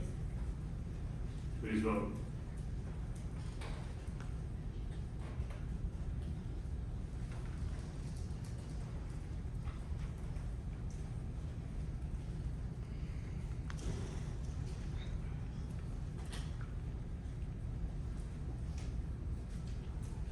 Passes 5-0. 10E, it is recommended that the governing board award bid 1612 as base bid A and alternate 1 only to Print and Finishing Solutions in the amount of $65,000 with no award of base bid B and alternate 2. Interesting. Do we have a motion? Motion. Motion by Anthony, do we have a second? Second. Second by Juliana, any questions or discussion? Hearing none, please vote.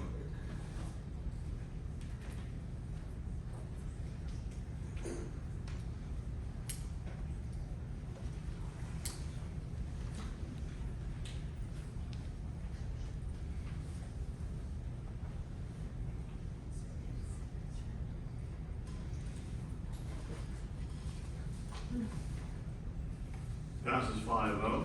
Moving to 10F. Recommended the governing board award bid 1614, IT support remodel, district office to GEM Industrial Inc.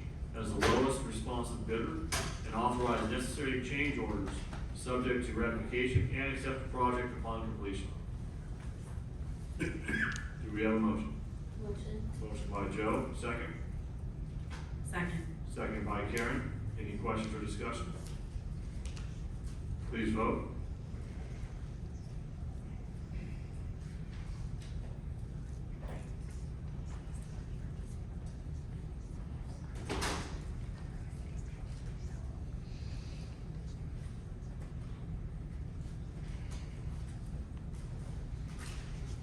Matter passes 5-0. Next, hydration station. It's recommended that the governing board authorize the award of bid 1618 upon opening to the lowest responsible bidder, with ratification at a subsequent board meeting to include change orders subject to ratification and to accept the project upon completion. Do we have a motion on this matter? Motion by Joe. Do we have a second? Second. Second by Karen. Any questions or discussion? Hearing none, please vote. I just want to thank Scott and Sharon for answering the questions. Well, it's important to stay hydrated. It wasn't about hydration, it was about getting grants.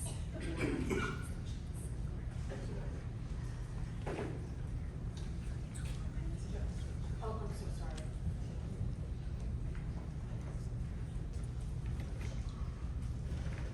Passes 5-0.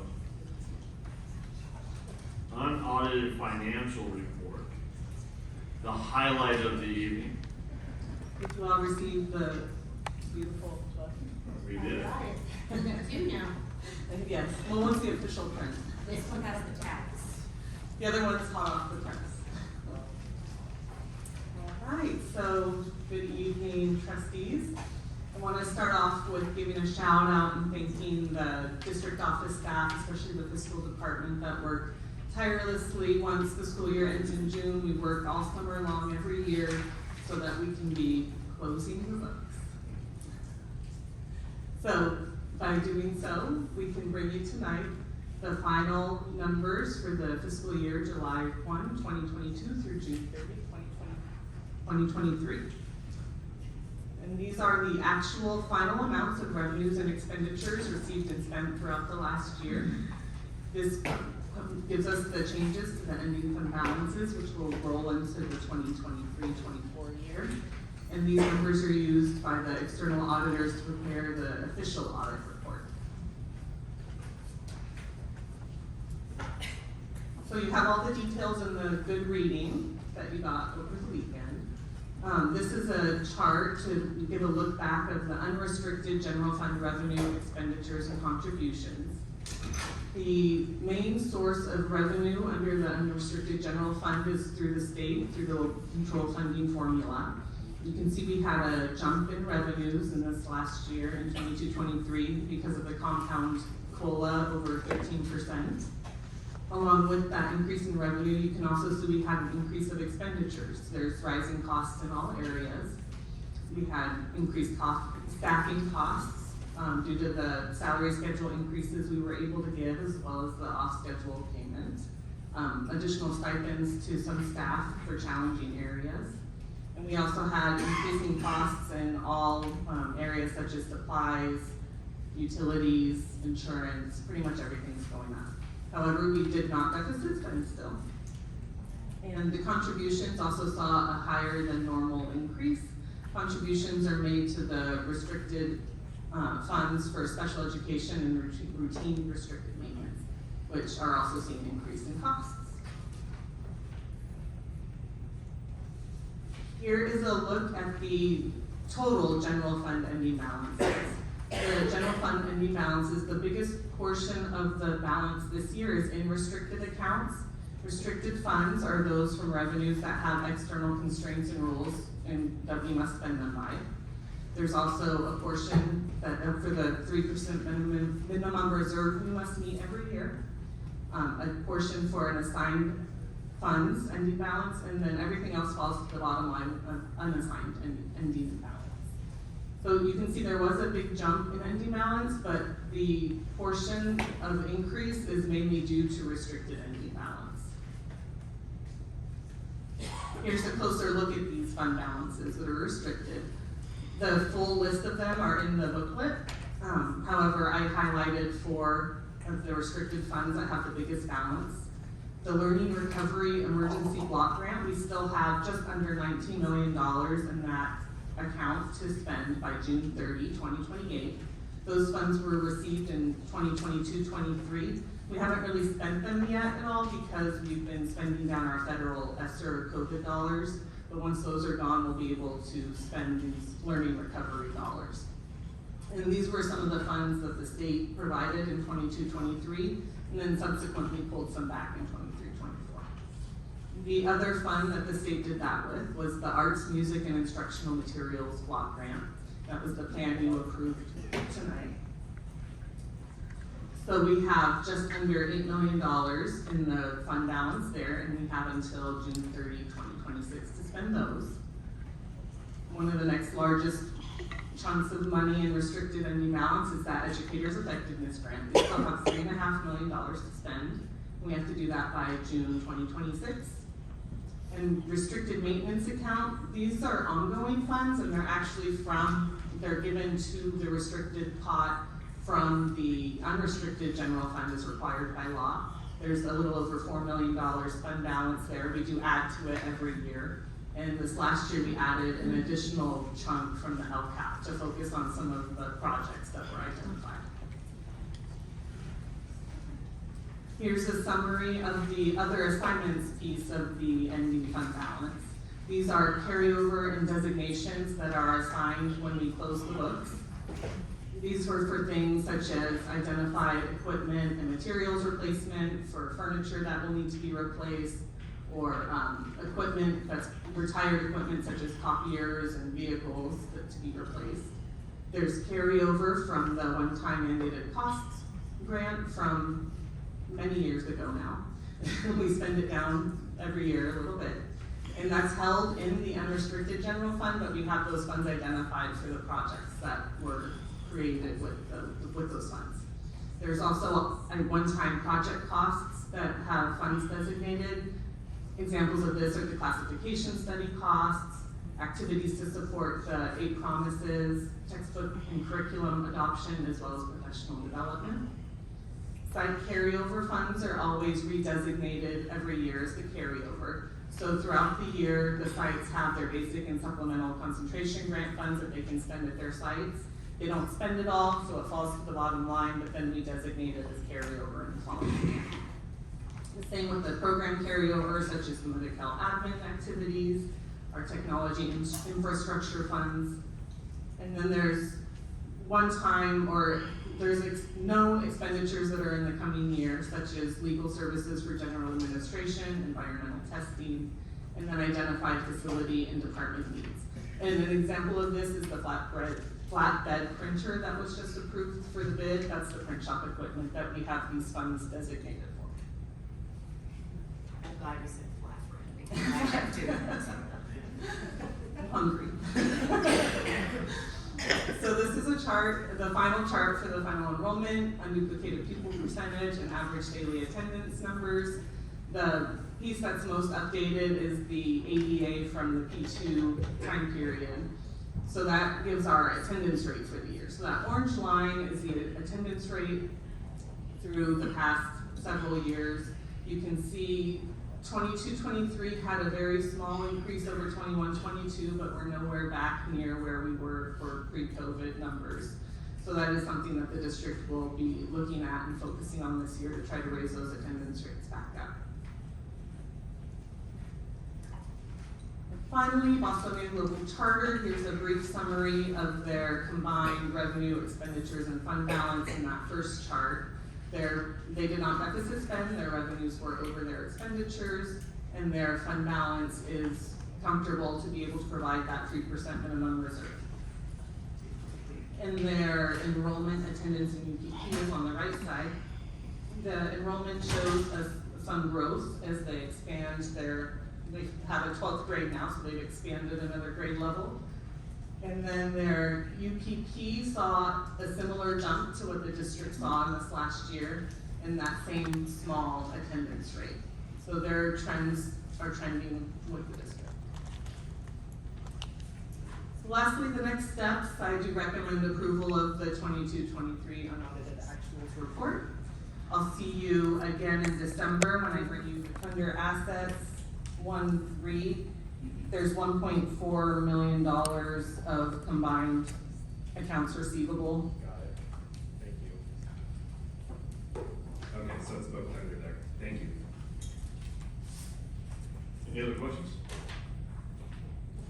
So, board, it is recommended the governing board accept revised unaudited actual financial report for 2022-2023 and authorize staff to file a report with county and state authorities. Do we have a motion? Motion.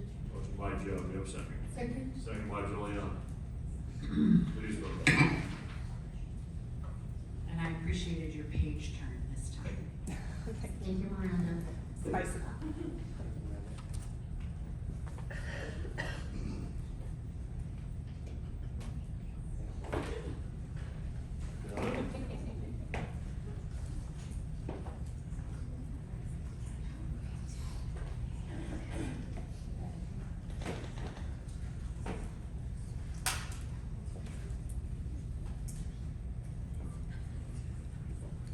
Matter passes 5-0. Going to 10H.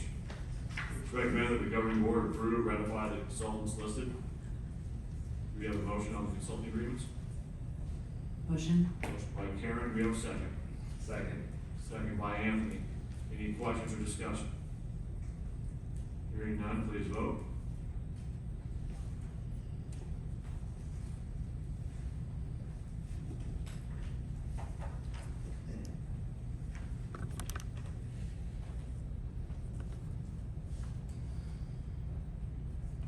Matter passes 5-0. Going to 10J. It is recommended that the governing board authorize staff to award bid 1615 to SWCS Inc. as the lowest responsive bidder. Authorize staff to approve necessary change orders subject to ratification and accept the project upon completion. Do we have a motion? Motion. Motion by Joe. Do we have a second? Second. Second by Juliana. Any questions or discussion? Hearing none, please vote.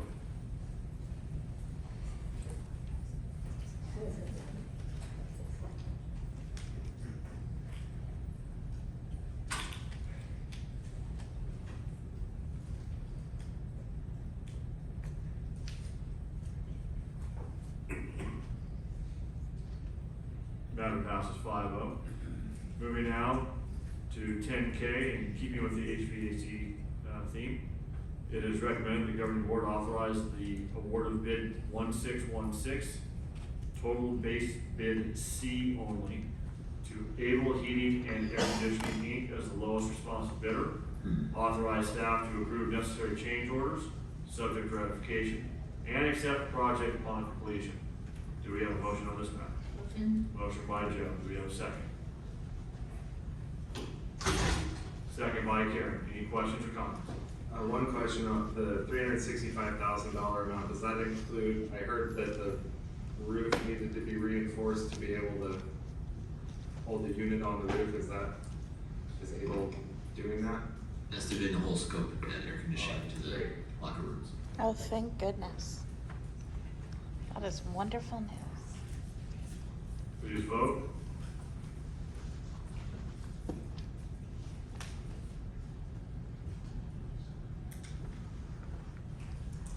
Passes 5-0. Coming down to L, it is recommended the board approve the services of HED Runa Clark Architects as described below, and authorize staff to execute the necessary documents and to approve change order subject to ratification. Motion. Motion by Joe, second. Second. Second by Juliana. Any questions or comments? Hearing none, please vote.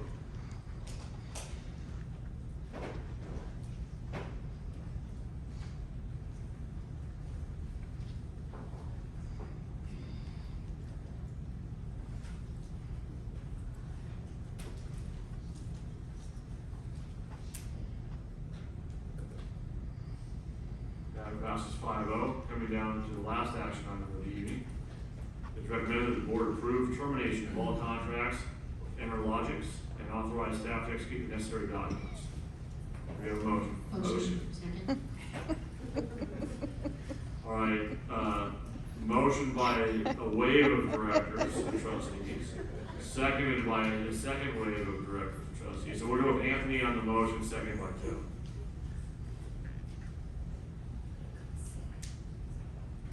The discussion on this part, We don't need any discussion, you're gonna get too excited. so I am, I didn't want to Go ahead. express my excitement. Go ahead. So, I think it was mentioned, maybe not on the agenda item, but in communications that, with this termination, we would get, their plans.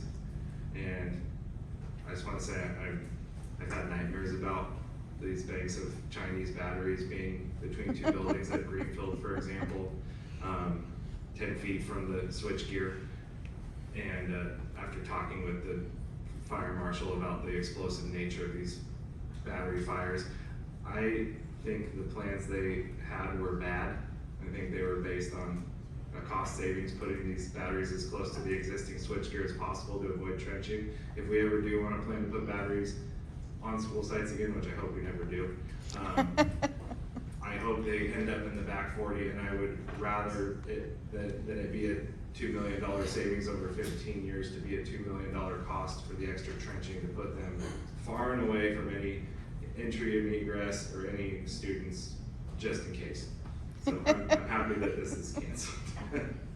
Thank you. Don't show it all. He's kind of geeking out over here. Matter passes 5-0. All right, moving down to communications on 11A. Moment of silence. Do we have a moment of silence in the choir? No, not this evening. One. Retirements, Michelle. thankfully, we just have one retirement this evening. Nancy Shoemake, a child nutrition worker 2 at Hillsdale, is retiring at the end of September after working for Cajon Valley for over 30 years.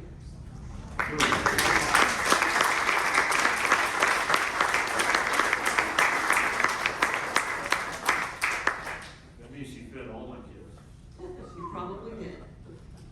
All right, coming down, we now come to public participation. And we do have some public participation for this evening. Folks, when we call you up, if the first person called, please take a seat. Then the next 2 or 3 stand behind the person in the seat, and then we'll rotate it that way. Olivia Singer, if you will please come up and be the first speaker. Next will be Susan Powell. And then Khalid Ludwig would be the third speaker in order. And as you may I don't have seen think earlier- Susan's here anymore. Pardon me? I don't believe Susan's here anymore, just in case. Do we not have Susan Powell? All right, thank you, Susan. Then we'll have Khalid and then Scott. He'll be the third. So when the time starts, it's all yours.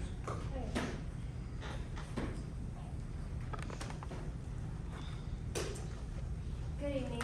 My name is Olivia Singer. I'm a teacher at Hillsdale Middle School. I'm also a product of Cajon Valley Unified School District, as I'm a former student at both Flying Hills School of the Arts and Emerald Middle School, both of which I also taught at. I'm here before you in regards to the recent directive that schools remove all LGBTQ+ safe space posters from any student-facing walls within our classrooms. My goal today is not to take any political stance, but to propose a solution that's best for our students, in which they all feel included and seen within the classrooms. As an educator, I have been taught that the most important part of being a teacher is building relationships and creating connections with my students. I learned to do this through getting to know them, their cultures, backgrounds, interests, and more. For many of these kids, we are their only trusted adult that they have and feel safe confiding in, not just in regards to the LGBTQ+ community, but in response to many personal issues that our young students face on a daily basis. Since my first year of teaching, I have placed a safe space poster in my classroom, which has only created positive relationships with my students. As a middle school teacher, I see the daily struggles many of my students face, along with the pairing of mental illnesses, including depression. I have had multiple students approach me privately to let me know that they appreciate the poster within the classroom, as it makes them feel included and safe, when they may not feel this way in their own home or other environments. Last year, I was asked to remove a safe space poster from my classroom following a board member visit. Although disappointed and frustrated, I obliged and removed the poster from my room. The following day, my students noticed and they asked me about it. I unfortunately had to inform them that I was asked to remove it. My students were both upset and confused as to why this poster would not be allowed in their classroom. I'm very worried of the effect that this movement of banning such posters may have on our populations of students. Many children, especially in middle school, struggle with feeling accepted and seen. By taking away these posters, it's not only isolating those students, but sending a message that they're no longer supported. The narrative that the LGBTQ+ positive signage is an attempt for teachers to indoctrinate students with radicalized ideology could not be further from the truth. As a teacher myself, I know that I show up every day to be the best support system that I can be for my kids and be there for them with whatever they need. On a daily basis, I'm not just a teacher, but I'm a counselor, a mentor, and sometimes even a parental figure for those who might not have support at home. I have worked with students who are homeless, in foster care, live in abusive homes, and have survived traumatic experiences. My goal as a teacher is not to just teach curriculum, but is also to make sure that they feel loved and supported. As I mentioned before, mental health is a serious issue throughout our country, and since the pandemic and other political movements, there's been a rise in suicide rates and suicide ideology, especially amongst LGBTQ+ adolescents. I know I'm running out of time. I hope that you will reflect on these decisions and provide alternative solutions so that our kids feel seen and included, because they matter. And what You are out of time. I apologize. Okay. Thank you. Quick question for Ms. Singer. Anthony, we don't think we have to make comments at the board, or more comments, Ms. Singer wants to say that. I can ask one clarifying question of the speaker. Okay, go ahead. No, thank you. Okay.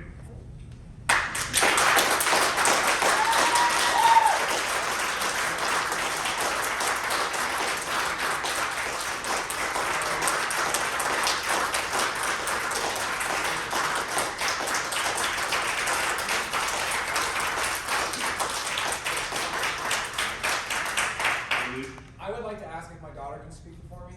She also put in a card, Kira Lillard. That's fine. I have one question of staff, sorry. The poster that was being referred to at the last public comment, was that a GLSEN poster that they were asked to remove last year? Does anyone know? It was not. Superintendent? Wasn't it GLSEN.org? Okay. Thank you.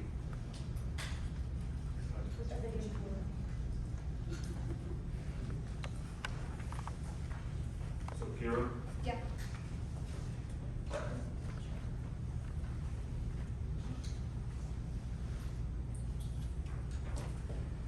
Hello ladies and gents, I would like to talk about how I feel and I felt with this so-called dress code at my school this year. I am currently a 7th grader at Roscoe Creek Middle School, and I have had way too many problems with the dress code.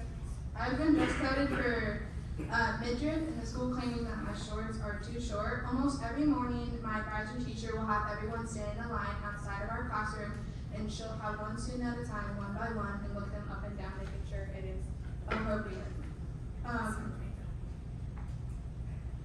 She has constantly pulled me aside and told me that what I chose to wear that morning was not school appropriate. I felt very targeted and situated, and most girls, at least those who identify as one, has also felt targeted. There are about 40 reasons girls can get dress coded, and there are about like 2 boys can, which is basically like inappropriate things on their t-shirt and like sagging and showing their undergarments. Also, with me being constantly dress coded, I'm constantly being sent to the office and missing my school work, and I just finally caught up on the work I missed from about like a week of work. And I was originally failing 2 classes until I caught up on all my work officially like this afternoon is when I turned it all in. Depending on the class, it's about 50% to an 80% if everything is correct, depending on how the teacher grades stuff on late work. And just overall, it's like, overall to say this in a short and easy way, me and I know multiple of my other friends of girls and boys are like sick and tired of the dress code and done with it becoming a problem and affecting not only me, but other kids mentally and educationally, messing up like our grades and stuff. And then also, a lot of our staff teachers that are in like the office and everything, they constantly tell us if you need anything, reach out through an email or whatever. And I've reached out to my principal, Mr. Trotsko, multiple times over multiple issues, and he has decided to ignore multiple of my emails. And I will bring it up to him during lunch when I see him out there with the microphone and everything, and he'll tell me he'll look at his email and he'll reply, and that has never happened. And it is honestly quite hurtful that he doesn't care about much of anything I try to contact him about, which is very disrespectful in my opinion. And that's all I have to say. Thank you.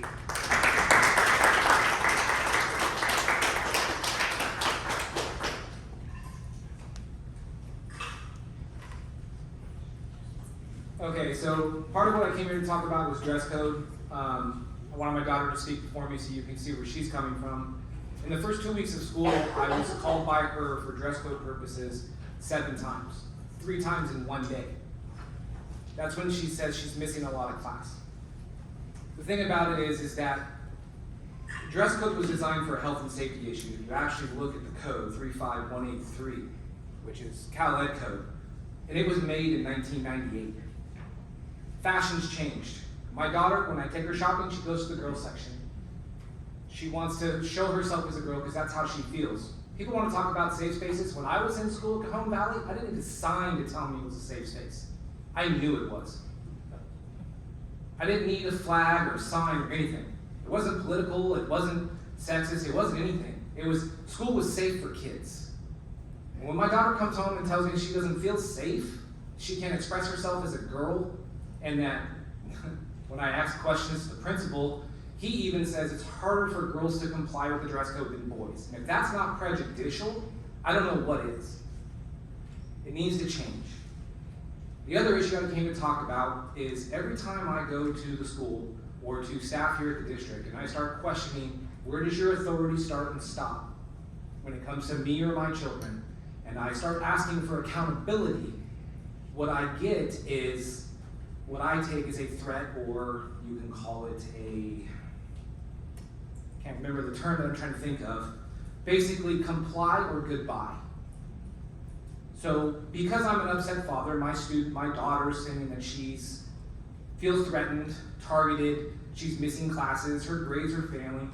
I'm upset as a father. I walk in, I have ed code, I have board policy, I ask the principal to read it, he does this, sets it on his desk and tells me, I'm the principal, I get to make my own rules. How would you feel as a parent?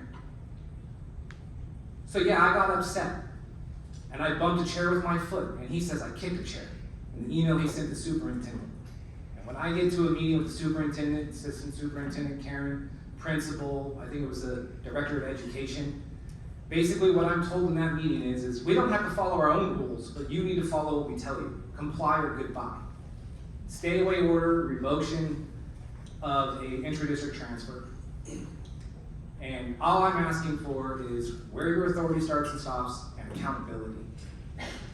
And it gets really upsetting every time I make those questions and I feel like I'm getting threatened. I wanted to bring that to your guys' attention because I don't think you know what happens. And this is not the first time. And my time is up.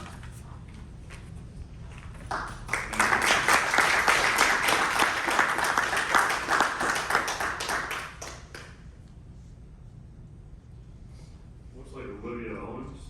Olivia won't be speaking today. Melissa Burrows. After Melissa will be Lee Barora, please, and then behind her. Had a bit of wardrobe malfunction.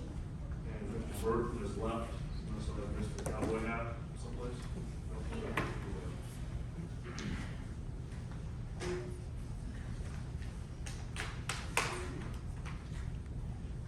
Good evening. I have had the honor of having 4 children in the Cajon Valley Union School District, and most of our experiences have been overwhelmingly positive. The schools my children have attended fostered a feeling of community, and I would like to thank the many teachers and staff that have guided my children on their educational journey. If you're here or see this, know how much your hard work, dedication, time, patience, and everything else has meant to me, my children, and our whole family unit. I've always been proud to say that I live in El Cajon and that my children attend Cajon Valley Union School District. This is surprising to some who know me for my political views and my views on social justice issues, which are liberal. This reaction always leaves me saddened because there is diversity in East County, and El Cajon is at the heart of that diversity. Cajon Valley Union School District has the task of facilitating the growth of our children and to help our city and community grow, evolve, and prosper. If we are not facilitating, teaching, and living diversity in our schools, then that is a missed opportunity for our children in learning valuable skills. The reason I'm speaking tonight is because ideas like diversity and inclusion have become politically polarizing to some in this district and to some who sit on this board. I strongly disagree with the stance that diversity, inclusion, safe spaces, and celebrating cultural differences are politically polarizing and excluding people. Acknowledging differences is not the same as discrimination. Celebrating one's culture does not diminish another culture. What they do is give students the opportunity to learn and grow. These tactics of avoidance do stifle awareness and breed ignorance, and that is a quick way to create conflict. What is happening here with this action of not acknowledging differences because it may lead to conflict is not inclusivity, is not empathy, compassion, or compromise. It does not build stronger communities. It is a facade that board members can hide behind. I was crushed last night when I heard that teachers were being directed to remove their safe space posters. Safe spaces are inclusive and benefit all students, not just those who identify as LGBTQ or queer. And I would really like an explanation from the board on how someone's relationship status and gender identity is a politically polarizing topic. It is not just LGBTQ and queer students who also need safe spaces. Safe spaces are judgment-free zones where kids can just be who they are. What we are seeing with these board decisions is anti-diversity and anti-inclusivity in our school district and community.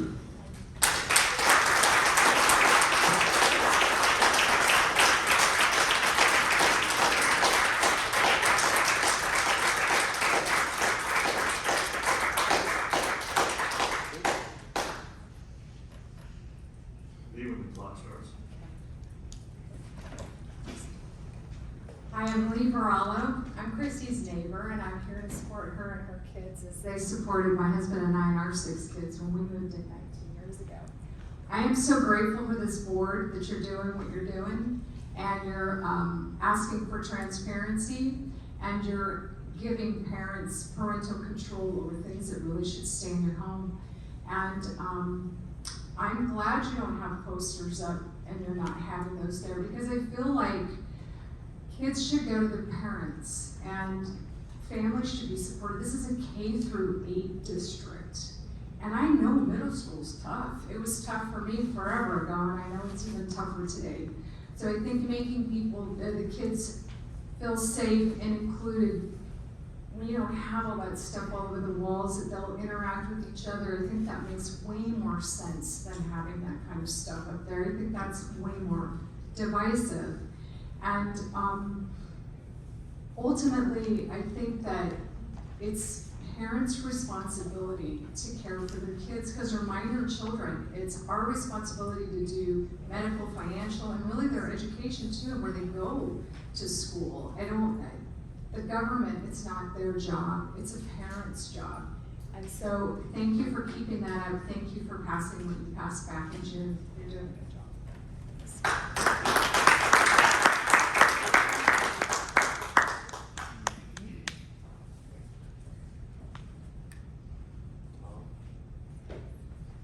And Mary, if you will stand behind her.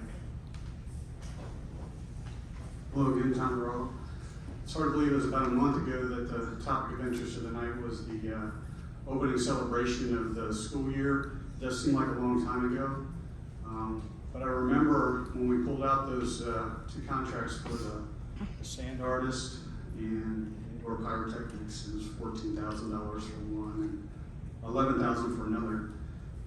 And I watched the 4 of you that were here be very uncomfortable. I watched you be uncomfortable having to vote for that. And I watched you do what you felt was in the district's best interest. You voted that way because you felt the district would be legally liable if you didn't. And you didn't want to hurt the district. You put the district's needs ahead of your own personal needs, even though you felt uncomfortable. And Mr. President, I have 1-page handout from the board policy I'd like to hand to you, pass to your board members. We'll take that, absolutely. Sir, this is from the front page.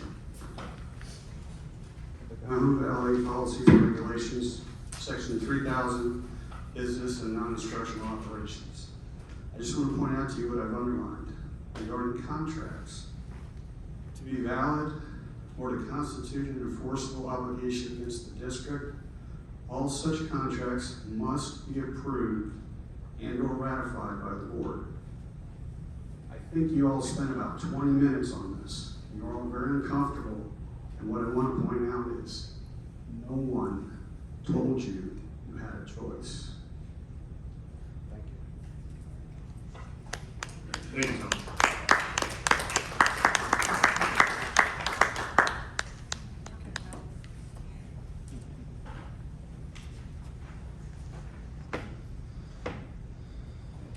Hi, Mary Davis. So I do have ongoing concerns about the district. I do acknowledge that you have done some great things like the Afghanistan refugee evacuation, but I also, that doesn't negate to ignore, minimize other concerns. And I do see the fracturing segmentation that society is going through, and I'm very concerned about this splintering of society. I'm asking you to put the United back in the United States. And as much as the Pride flag is considered a symbol of support, you keep seeing more, it changes every year, more identities, more things get added to it, and it gets to the point of like, where do we ever focus on unity and commonality. And when we're so busy looking for differences, where are we ever looking for mediation and getting along, and what do we have in common? So I'm really asking you to focus on that, and also to get back to basics. The issue, again, the test scores are really abysmal, let's just be honest, very abysmal for this district.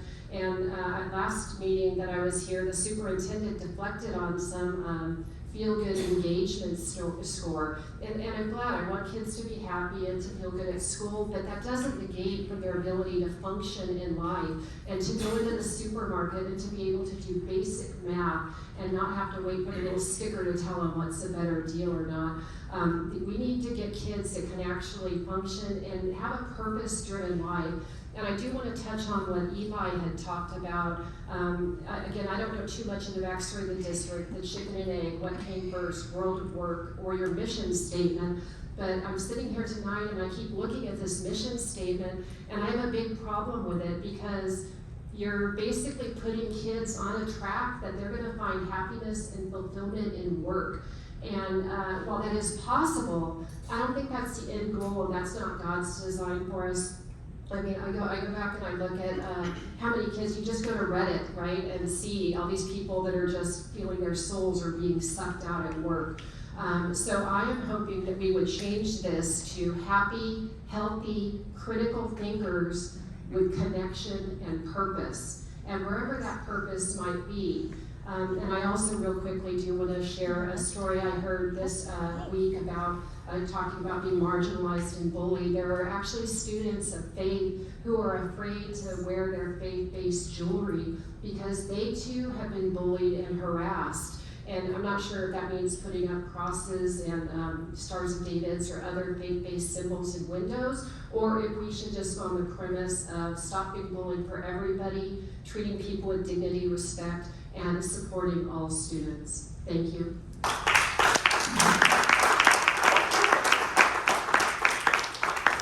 CVEA, Steve?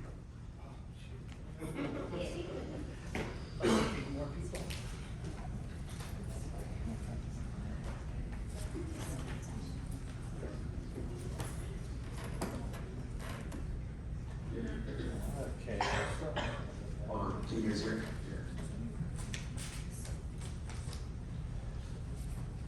Completely different topic. So let's kind of ease off. Good evening, President Miller, board members, and dedicated cabinet, and welcome to the media as well. As we gather here tonight, it is with a renewed sense of excitement and anticipation that we welcome the dawn of the new school year. Our educators, those incredible individuals who shape the minds of our future, are glowing with enthusiasm and readiness for the journey ahead. In my recent visits to 9 school sites, I have had the pleasure of witnessing some truly remarkable things. Student engagement at its finest. The classrooms I had the honor to step into were alive with curiosity, creativity, eagerness to learn. It's a testament to the dedication and passion that our educators in Cajon Valley bring into their classrooms each day. One particular visit stood out among the rest. At Flying Hills, I had the pleasure of touring the school with Anthony Cardinale, and it was a fantastic experience. What struck me the most was energy in the air, where the students were not just attentive, but genuinely excited about their education, especially that kindergarten class. That was incredible. It was a reminder that what we do here is not just a job. It's a calling, a commitment to nurturing the love of learning in our students. I'm also pleased to report that our bargaining process is off to a good, promising start. Both sides are working diligently to ensure a swift and fair resolution that will not only value our educators, but also provide them with the equitable settlement they deserve. This dedication reflects our collective commitment to the well-being of our educators and our students. CVUSD stands united and strong, ready to face the opportunities and challenges of the coming year. Our mission remains firm: to provide a safe and nurturing learning environment where our students can thrive academically, socially, and emotionally. As we enter this school year, let us remember the incredible potential that lies within each of our students and the vital role our educators play in unlocking that potential. Let us remember that our efforts here have a lasting impact, not just on the academic growth of our students, but on their character, their dreams, and their future. Together, we can make this year one of growth, inspiration, and achievement for all. The board needs to understand that CVUSD and CVAA need to work together, ensuring that our students thrive in a safe and nurturing learning environment. Thank you.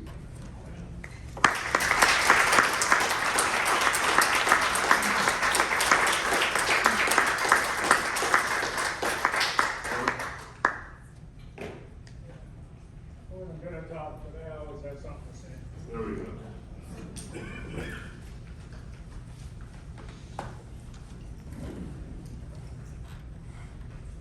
All right, good evening, board, superintendent, cabinet. I want to talk a little bit about the temperature after these videos came out in the email. I sent one email to Mr. Miller and superintendent. It's kind of reflective of the majority of the staff. And this is what it says. I know this probably doesn't matter, but I wanted to say it. When I do attend the board meetings, I don't feel heard. The board members' comments feel like slaps to their faces. I feel it's a waste of time, and I don't feel like the board has the employees' best interest in mind. They have their own agenda and stick to it and pretend to hear us out as if it's proper protocol. Believe me, these emails been coming day and night since the video came out and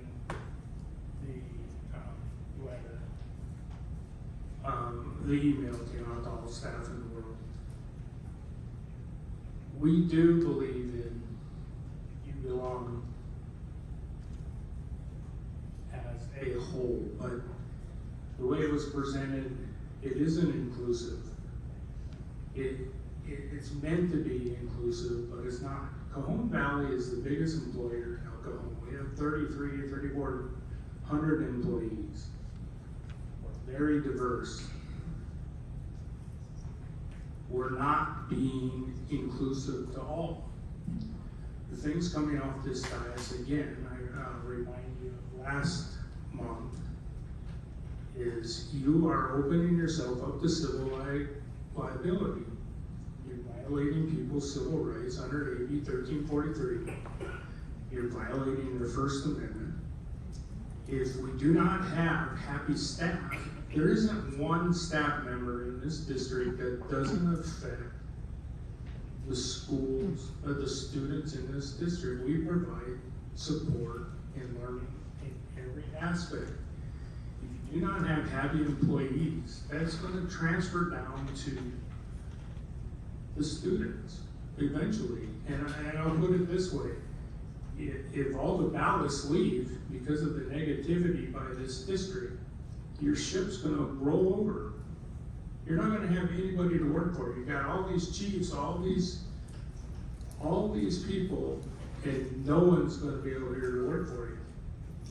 There's other districts that are very inclusive in this county. And the things coming off this dais, the comments coming off this dais are not inclusive to staff in our district, your employees. I just wanted to remind you of that again and let you know the temperature of the staff since the video came out and the email came out. Thank you.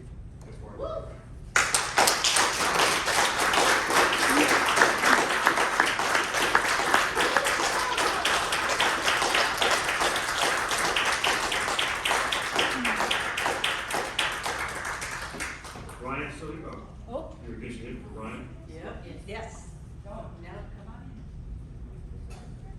in. CVAA. This is my first board meeting. You are, Yes. yes, you're up. You're right. You're up. Can I go? Oh, you going to CVAA?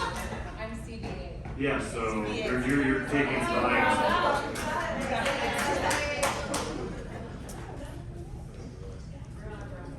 Alrighty, good evening, board, Dr. Miyashiro, cabinet. I'm Brian Hanley. No, I'm not. So anyway, I'm Leslie Aesop, proud principal at Lexington Elementary, also mama to Haley Aesop over at Fuerte. I want to start by thanking everybody here this evening. Our CVA report is great. We are feeling very, very supported. I just want to personally thank our personnel department. Thank you so much. I can speak for Lexington Elementary. We are almost fully staffed. We have only one vacancy, which is really, really exciting. So thank you so much. And then also two principals are in the best part of the school year, which we're focusing on family engagement right now. We're gearing up for back to school night. Want to thank the FACE team. My servant's coming out to Lexington next week to talk to me about what our vision is at Lexington for family engagement this year. Just looking around the room, I just want to thank everybody. Ryan came out to my school and helped me with traffic, helped me with my traffic plan. Just thank you. We feel very supported, and thank you so much for delivering impeccable service to our principals. So thank you.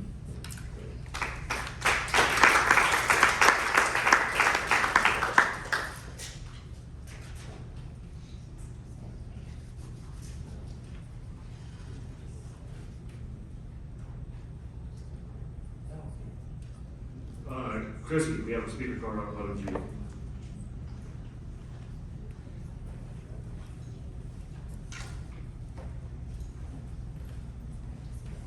Hello. Do I get a time? I don't know. Well, anyways, I wasn't able to give a PTO report back to Trustee Mejia, so I thought I'd be able to do it here. Although I would like it to change to PTA, PTO, something on the agenda, since not all of our schools are PTA affiliates. I just want to say this year for Blossom Valley and Las Cruces Creek has been a really great start. I think that the connection with staff and parents have been really great. I wanted to give a report on our first fundraiser of the year for Las Cruces Creek. Our goal was $5,000 for Slime Fest, and we're $9 away from $8,000, and that was a 10-day fundraiser, so we're really happy about that. And then for Blossom Valley, we are gearing up and getting all of our room parents and art docents organized, and it's a really great start to the year. I think our community in general really suffered through COVID and had a really difficult go of it. And I feel this year is a really great brand new start. So I just want to thank the board for all that you're doing to make our families feel safe at school and making sure that everybody is represented and not just certain parts. Even if you want to change that to a PTO, that would be great too. And I hear that there's on the horizon that we might be able to join some of the council meetings, or at least meet with Dr. Miyashiro for a superintendent's report, and that would be really cool to at least get together with the other parent volunteers and collaborators throughout the district. One thing I did want to say though is my heart breaks for Ashley Fink, who was a Fuerte president. And there is still a feeling amongst, oh, I'm sorry, am I interrupting something? Can I, okay. When there's people of faith or people who love our country who feel like they're being run out of their schools and run out of their parent groups, it's something that's rippling through our community and like a big point of conversation. And I really hope you guys can do whatever you can to mend those relationships and build those bridges, considering they've had about 8 people leave, I think in total, for this school year. And I know that it's happening in other schools as well, and just making sure that there is a sense that parents belong and are part of the process. Even like some of the staff comments tonight are a little uncomfortable. I don't like hearing the idea that they take the role of a parent, because that's not really the case. So that is my comment. Thank you so much.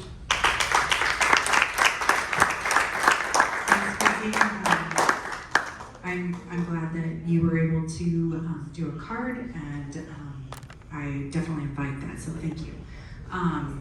I did get the PTA, and we are working on getting all the PTOs. I like that, Yeah. you know, what we had talked a little bit earlier about getting a meeting just for PTOs.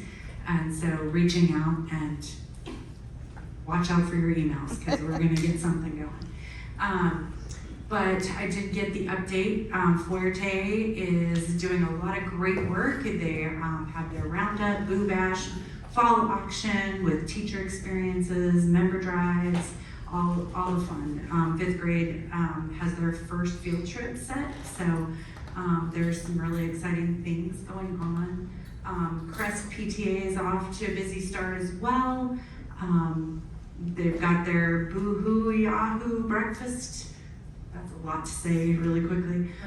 With their TK parents offering refreshments, ice cream social, which I was able to attend. There are just some really great things. Edith is doing a great job as the council president, going out. I'm joining her doing tours, so going out to all the PTA events and PTO events that we're invited to. So I know that there is upcoming for Crest a movie night this Friday, and they also have a restaurant night at the Cresta. 20% of all sales go to Crest schools.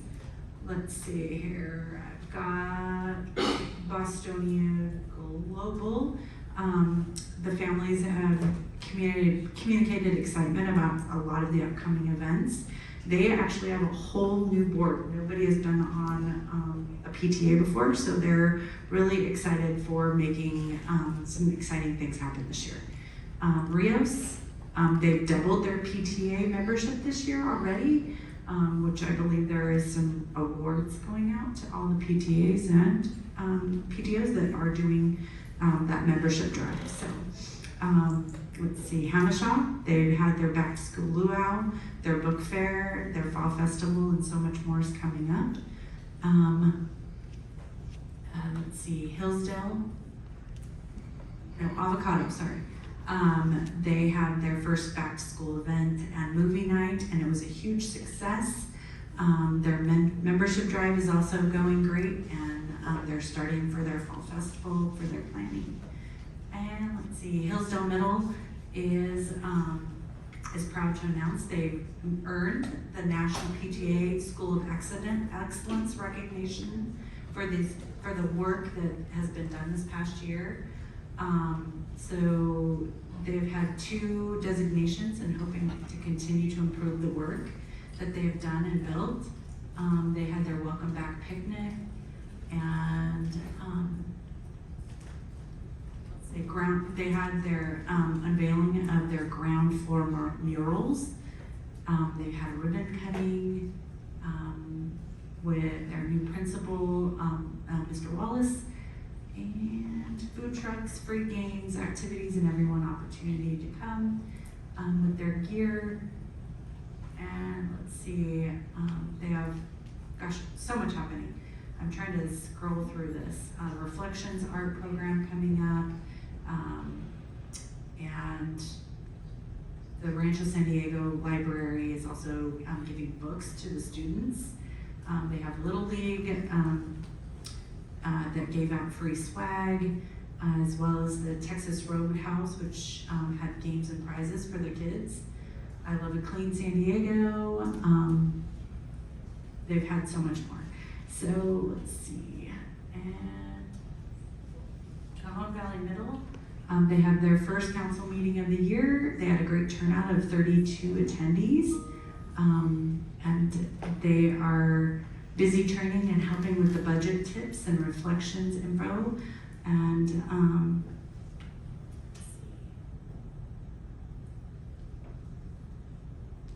they're looking at some grant opportunities and how to get recognized as the next PTA National School of Excellence.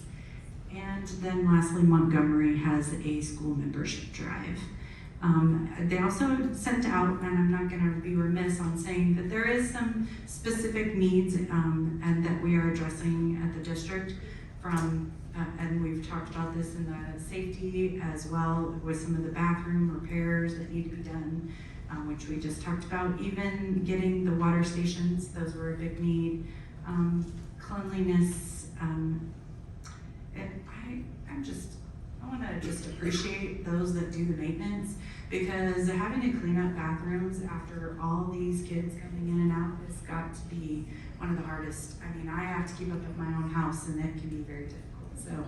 So I just wanna appreciate our staff for all the hard work that they do. And we do, from what I hear, we do still need some custodial employees. So if you're wanting to get hired at Cajon Valley, so Maritza did not pay me, but she's back there doing the high fives. And so there is some maintenance needs that we're working on with our PTAs as well. So I'm appreciating the communications that are coming in. So with that, I think that's the PTO report. Future agenda items. Do we have any future agenda items? I think we have 2 items we need to pick up off the table to keep alive for the next meeting. The superintendent's goals, the superintendent's goals in connection with the evaluation that we all moved to put on this agenda. And I know, Jim, we talked about this, but it's that thing I learned last time. We gotta pick it up off the table to keep it alive. So that one, and then the World of Work repayment agreement as well. I'd like to pick both those off the table to keep them alive for the next meeting. All right. Any other future agenda items? I think just looking at the October meeting time, changing the date if necessary. We can't do that as a future agenda item because the agenda and the item will have happened. That's true. So to speak. Thank you. It is getting late. No, we'll address that as a board, as a push communication, and figure out whether we move that or not. Board reports. Karen, you've been kind of on a roll. Why don't you keep it going? All right. I think I shared a little bit, but I want to actually thank one of our council members, Steve Gobles here, and he would like to share a little something. So I'm going to give him a little bit of my time, and just thank you for keeping our city safe and doing all the hard work you're doing. So thank you. Thank you for giving me the opportunity. Boy, this is close, isn't it? It's a lot closer than ours. You Yeah, this is about that. I came to say thank you, Dr. Mushir. Thank you. The Chaldean Festival is this weekend, and I think it was about 6 years ago at my first one. It was at a property not within Cajon Valley School District, and I said, "Are you being charged rent here?" And they said, "Yes, $20,000 to rent that site." And I said, "You need to call David. I know he could do something for you." And I think you're probably in your 5th or 6th year now of hosting this. And it's a great, great festival for that Chaldean community. In El Cajon, we know that about 20% of the population, or nearly 20,000 people, don't speak English or Spanish at home. So by default, for us, that's Middle Eastern, the entire Middle Eastern population. 20,000. That's probably what you're going to see at this festival this weekend. So on behalf of the people of El Cajon, who are of Middle Eastern descent especially, thank you for hosting this and making this a great, great event for them. And David, thank you for 5 years of support of this event. It's truly fantastic. Thank you.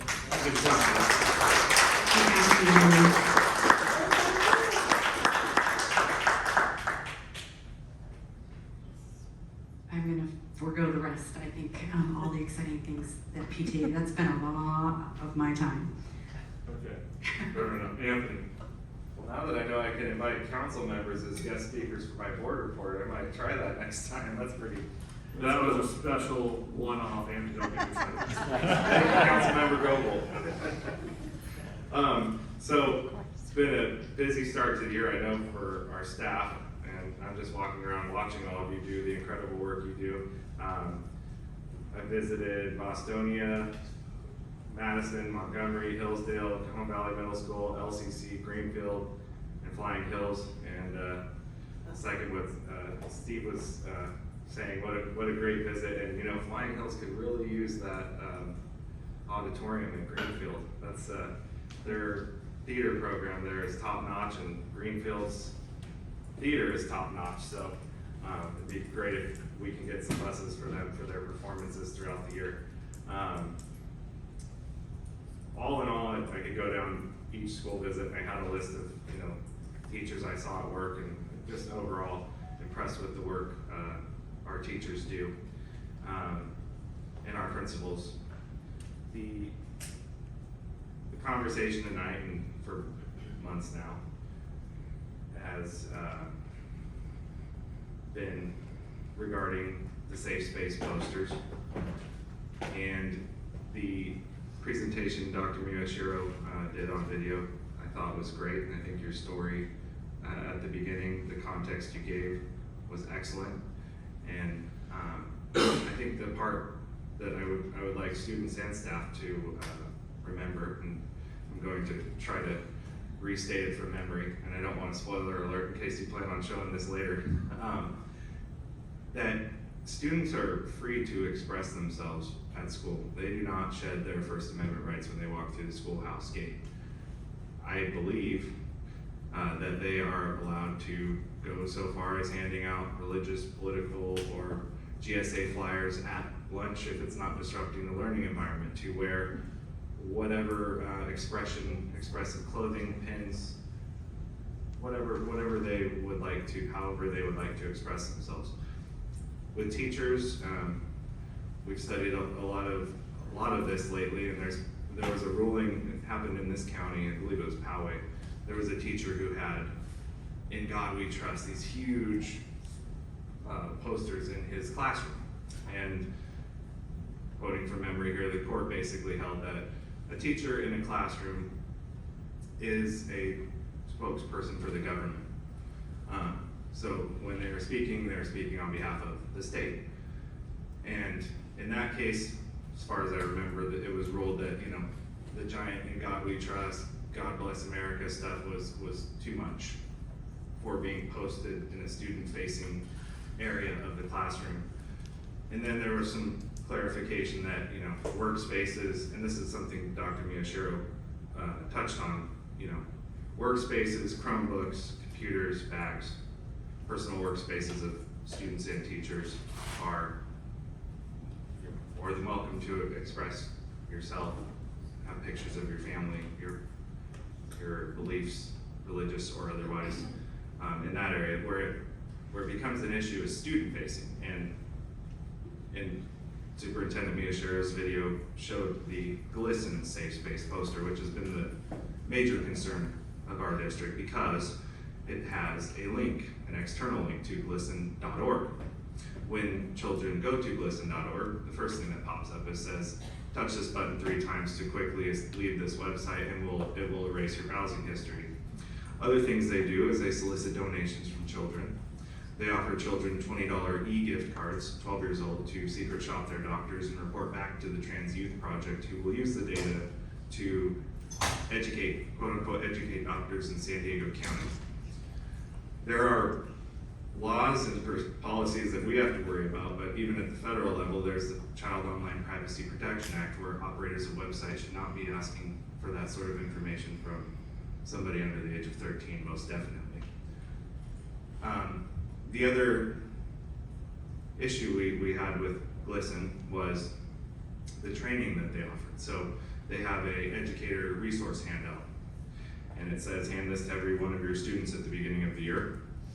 And on this form, it asks them, "What name and pronouns do you want me to call you in the classroom? And what name and pronouns do you want me to call you in front of your parents?" So it introduces this concept of separation between the classroom and home, and introduces this concept of confidentiality. So listen.org, the organization, and their activities with the students of Cajon Valley, and their training of our staff in Cajon Valley was the issue. We, as a local educational agency, we're an agency of the state. I've heard that from this dais before. We are the state, as I think Louis XIV, that was his famous line, I am the state. We are the state. So when a parent drops their child off at school to be educated and kept safe, as President Miller says, that is the expectation. There is no, there should be no allowance for referring children to outside resources who will collect very private personal information from the students and solicit donations from the students and ask them to be activists who show up to protests here in San Diego County. If parents want to do that with their kids, that's their First Amendment right. If students want to hand out flyers to other kids about these concerns or display on themselves, or again, and they're not disrupting the learning environment, they have that right. Students want to initiate, form, and lead after-school clubs. That is totally within their right. So I think I really, again, Dr. Miyashiro, thank you. I think I said it to you before you put the message out. I think that was, you did it so well. And I think it really captured, at least from my perspective, I don't want to speak for the rest of the board, in the interest of bringing down the temperature. I'm not so good at that sometimes, I'll be honest. But I think it really was an inclusive message, and I think my message to the teachers would be, I think you are, with rare exception, I mean, I've never seen one, are interested in educating the kids, keeping them safe, and you really, it's in your heart, it's in your soul. So this, I feel like it's being characterized as sort of, we're trying to strip you of your First Amendment rights. That is definitely not the case. Again, it's that distinction between what is student facing and what's at your workplace, or what a student wants to wear or put on their Chromebook. Similar deal. They can't go around their school putting up posters, and nor can parents, nor can political or religious leaders. That is, school is there to educate kids and keep them safe. One thing we are dealing with as a statewide right now, and our school district has this policy as well, is Administrative Regulation 5145.3. Comes from the California School Board Association. Most school districts in the state use CSBA policies and procedures, us included. We all make little changes, so our policies and procedures, let's say 98% of them are identical to the next district, most likely, the next public school district. You've had school districts, Chino being the first, Marietta, Temecula, Orange County, Rockland, all dealing with what I believe is an urgent matter that was sort of a California School Board Association interpretation of a law called AB 1266. They wrote the policy, AR 5145.3, to say that any district employee shall keep a student's information confidential. Now there's the carve out for mental health professionals, doctors under HIPAA. At school, we're governed under FERPA. And even this policy, this administrative regulation, says pursuant to Code of Federal Regulations 33 point whatever, which is also known as FERPA, the Family Educational Rights and Privacy Act. And the best practice is, with student records, which FERPA deals with, that parents have access to the record of their students as long as they meet the definition under the Internal Revenue Code of a dependent, which I believe can go at least to 18, perhaps beyond 18. the best practice with the California Department of Education, if a student says they want to be called by a different name or gender identity or pronouns, is that you update the roll call sheets, the worksheets, the report cards, because the idea is you don't want the substitute teacher to come in on Tuesday and call the kid the name they don't want to be called anymore. That can be harmful according to the California Department of Education. So CSBA's policy, this administrative regulation that says, if a student comes to you, any district staff member, you shall keep this information confidential. It also says, try to get the student's permission to notify the superintendent and notify people who have a legitimate educational interest. So the substitute teacher doesn't show up on Wednesday and call this kid by the name they don't want to be called, embarrassing them potentially in front of their classmates. Now, the issue we're dealing with right now with the state is that they seem to think that any district staff member shall keep confidential means from the child's parent. There is no carve out in state or federal law that creates that between any district staff member and a student. There just isn't. If you're a doctor and kids over 12, if you're a mental health professional, as Karen knows, that may exist, but it does not exist. It neither exists in AB 1266, which this policy was written based on, or the Code of Federal Regulation, Family Educational Rights and Privacy Act that the policy says that it's pursuant to. So these districts are trying to fix that problem, and that loops us back in with GLSEN. GLSEN was training teachers statewide, including in our district, that if the kid comes and confides in you, that's the word confide, base root of confidential, that they may not want their parents to know. Home may not be safe. School is a hostile environment. I'm quoting GLSEN right now, their propaganda that they post. So the base level assumption there is, I've been told a secret that I shouldn't tell the child's parent, right? Absent a concern of abuse, which if there's a concern of abuse, we all know we're mandated reporters, and we involve the state. We are the state, we involve the state. It's when these third party groups like GLSEN came in and started offering this teacher training, offering curriculum, offering the posters saying, make your school a safe place, go to glisten.org. And then when the kid gets there, all of the things happen that I described earlier.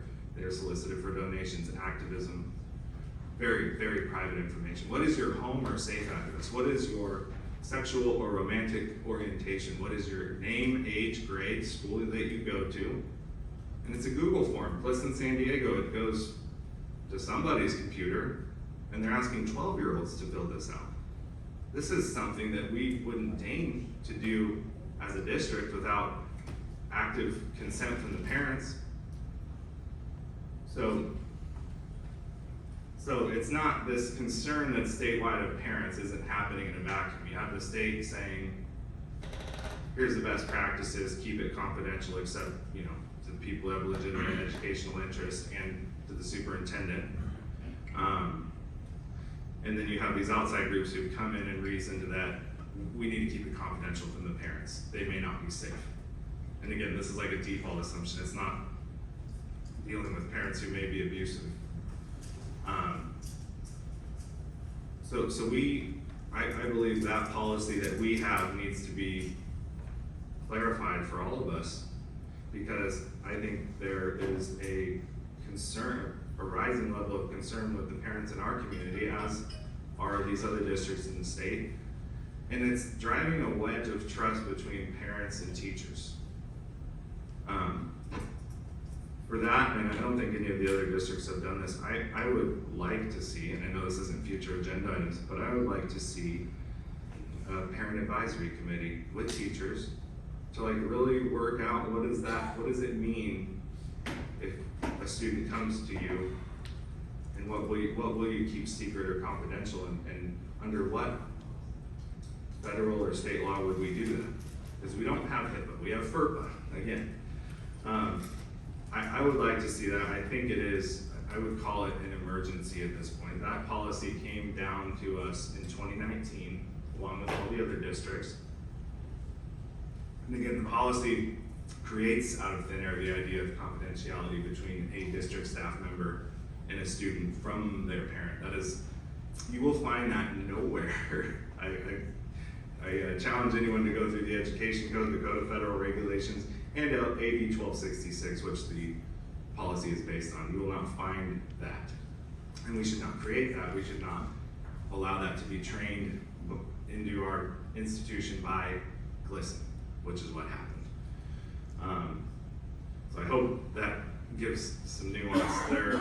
You know, this is a safe and inclusive place for all children, including LGBTQ children, safe, inclusive place for all LGBTQ staff. We appreciate them. We appreciate all of our staff. So it's never been about our community. It's been about this outside organization who is a bad actor, soliciting these inappropriate contact relationships with other people's children when they're dropped off at our schools. One final note, and I want to address this to the board because I know that starting out with Trustee Georgie and my school visit to Hillsdale, 24 hours later, a communication was pushed out by the superintendent's office about school visit etiquette. And the impression I got, and perhaps it's my perception, was that Juliana and I were being treated like we had done something wrong as trustees. When in reality, we had called the principal prior to going, which is what is in our policy. School visits are encouraged. Call the principal prior to as a courtesy notice. So we did that. And so that 24 hours later, we get this thing on site visit etiquette, which kind of gave me the impression that somebody on this, the superintendent, thought we had done something wrong. I did some more school visits, giving notice to the principals. And 2 more times, this messaging went out to the whole board. Anthony expressed concerns with the site visit etiquette.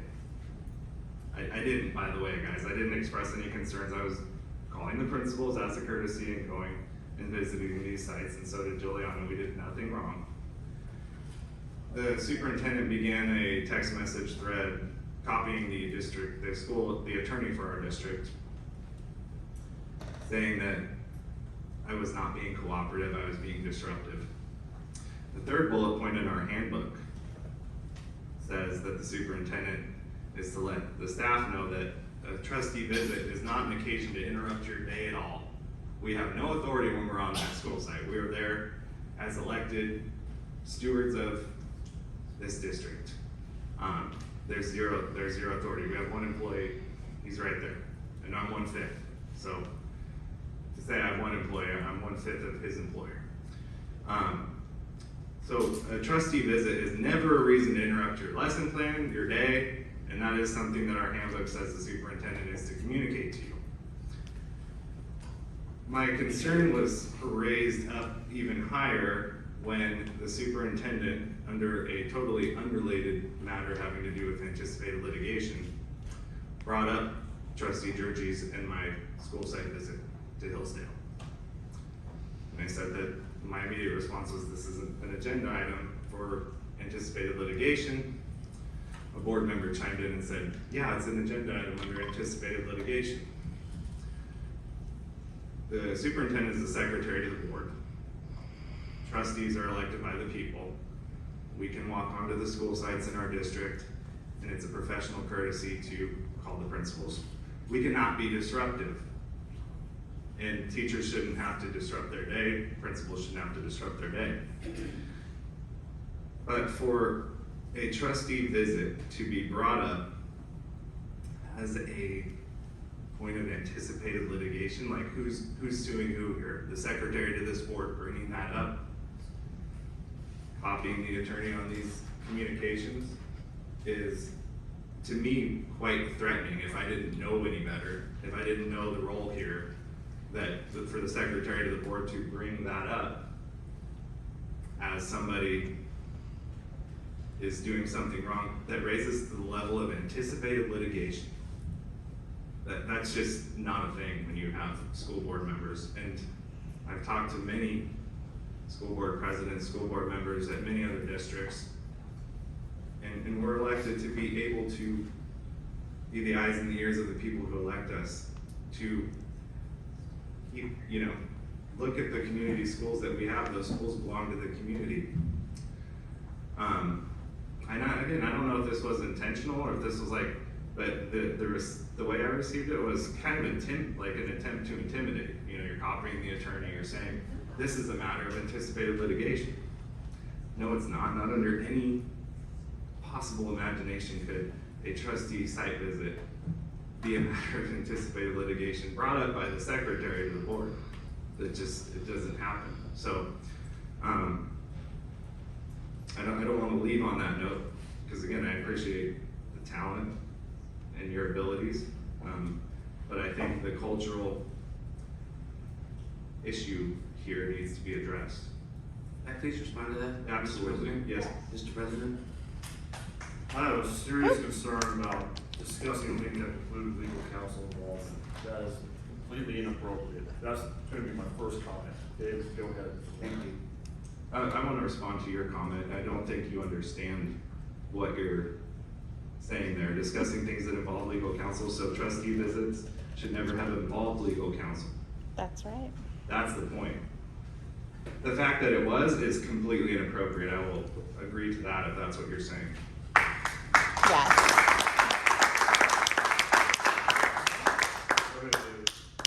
So first, I just got a text from Michael Wallace, who's listening. He didn't get a call from you. He heard from me that you're coming to Hillsdale 10 minutes before he's about to give 6th grade orientation in the entire multi-purpose room with all the 6th graders. I called him, I said, did you receive a call from trustees? No. Do you know they're coming? No. Will you please let them in to the 6th grade assembly so that they can attend? They may want to visit classrooms. I'll be there as soon as I can. I had scheduled myself for 3 other school visits that day that I canceled, and we accommodated. I then asked, would you please coordinate site visits through my office so we can arrange? Anytime a boss, especially you're my boss, calls and asks anything of a school, the answer is going to be yes. That's what we do when bosses ask, when they show up. And this is the messages that our principals received. Anthony will be here tomorrow to walk around campus. If you can walk with him, great. If not, he'll walk by himself. That's not arranging a visit. That's not even a heads up. That's saying, I'm coming, I'm going to do this. You're directing my staff, undermining my ability to do my job. You're in current violation of our handbook because you should be letting your staff know that it's not a reason to interrupt their day and school visits Can I are respond? encouraged. Have you ever been to a professional baseball game? Yes, of course. Padres game? Yes. What happens when the coach walks on the field? At what point in time? Like in the course of the game? Like while the game's being played? Yeah. There's a referee that would. No, what happens when the coach goes to the pitcher's dugout? Umpire, rather. What happens when the manager goes, or Bob Niebla goes to talk to the pitcher?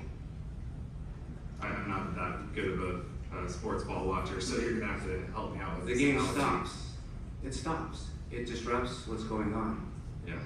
When I come to school sites, it's a big deal. I don't pop into classrooms.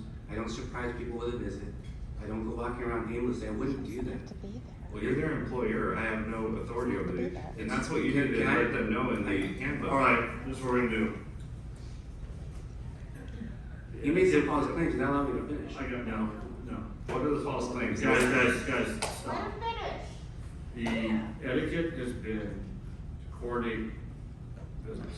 That's been our etiquette. There are a lot of reasons for that. One, to allow other board members to be able to attend if they want to, so we coordinate to the superintendent's office. That's number one. Just to hide. Number two, it applies to providing notice. David's point is not lost in that whether we are the employers, which we are not, we are trustees. And as staff, when we walk onto a campus, there's going to be a notice of us being there. It's just the nature of the position that we are in as elected officials.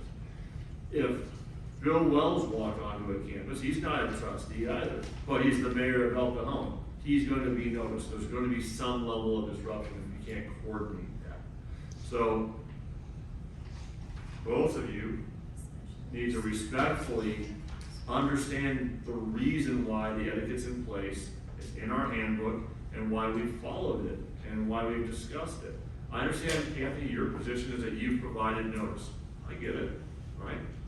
David's position is, well, was it notice, was it not notice? How does staff address trustee coming on, superintendent coming on, and then how do we as a self-governing board, How's the because public you're address 1/5, I'm 1/5, the public? but when 4/5 tell the 1/5 not to go on without following etiquette, and the 1/5 does it anyways, you are entitled to do that. That's a serial meeting, that what happened there, when 4/5 said, don't do it, that is, No, that's I would never that's stand to tell That's you right. that or any other. That was a serial meeting. And you're missing the public. The public And is it's part of about this. following our handbook and our rules, Right. and you asked me, just the other day, you texted me after I called the principals, I get a text from you, why will you not follow our policy? That was your question to me, and I said, I am. Right, because that's your interpretation. No, that is the black and white letter of the written policy. Does it That say is how the much practice. how much notice is provided? I'm not arguing with you, Anthony. I frankly agree with you to a large extent, so I don't know why you're defensive right now. Because All I had I'm- 3 unsolicited emails, serial meeting, text message, why won't you follow the policy? I am following the policy. I'm getting group text messages with the attorney listed. I'm being told this is a matter of anticipated litigation, trustee school visits, Juliana and my visit. That is just so beyond the pale. It is beyond the pale for the secretary to make that an issue. Anthony, first of all, your board report is not about airing of grievances. My board report is about my experience in my trustee visits. That's right. And if you consider the last 40 minutes of airing of your grievances to be an appropriate board report, I will respectfully disagree with you. Thank you. And I do respectfully disagree with you. It's not, I don't disrespect your position. But there's a time and place, and this was not it. Well, there's a time and place. Are you done with your board report? You Anthony, cannot are you done with your intimidate board report? trustees. The secretary should not be intimidating members of this board. That is that's now an interpretation. Using a group text message with the attorney or bringing the issue up under a totally unrelated matter of anticipated litigation. That was absolutely I wrong. think it's fair that that's your interpretation, that's how you see things. Was that a matter of anticipated litigation, a trustee visit? That's how the public Or sees Mr. things. President? How do I know? I wasn't. Well, the secretary brought it up, you were sitting there. I was not part of that entire whatever was going on. So, your board report's concluded. Juliana, do you have a board report?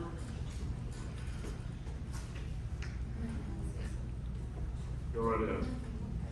Say the public reports it.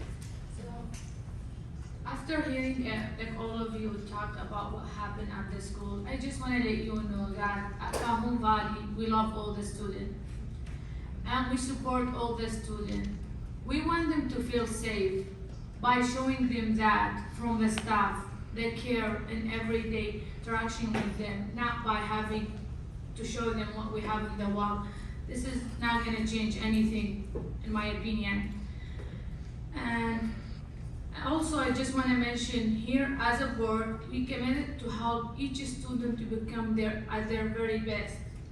And also, I just want to say, on behalf of the church and Knight of Columbus and the Chaldean community, we would like to invite all of you with your kids on the weekend, Saturday, Sunday, from 4 to 10, 16 and 17. There is food, games, music, and a lot of fun things to do. Please come and bring your family. Thank you.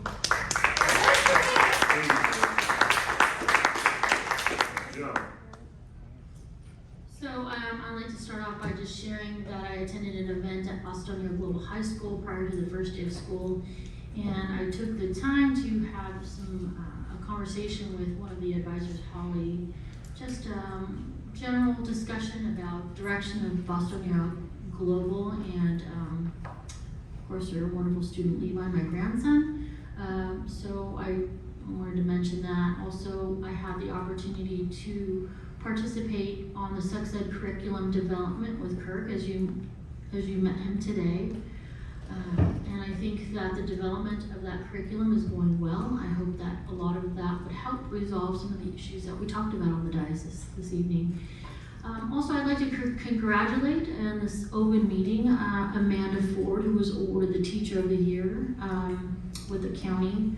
So thank you, Amanda, for really shining and also being a representative of Cajon Valley. And also,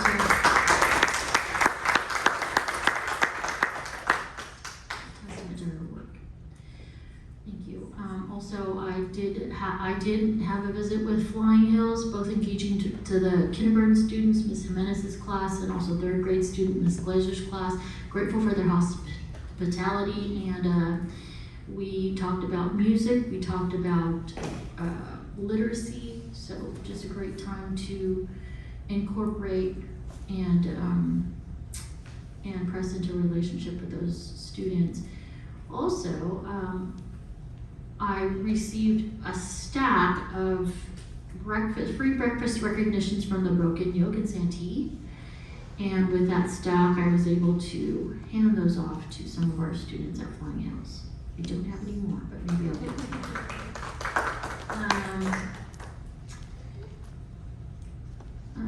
Let's see. In regards to the back to school event that we had at San Diego State, and thank you, Tom, for mentioning the understanding of the contract that we spent for the fireworks and the sand art. And you're right, Tom. I'm a little short today. I was a little reluctant to vote for that. But interestingly enough, after the event, many of our staff came to thank me on behalf of the rest of the district for really making that event special for them and really kind of helping them to prepare for a good year moving forward, preparing for their work ahead, also creating an environment for us to inspire them and in turn inspire their students for the upcoming year.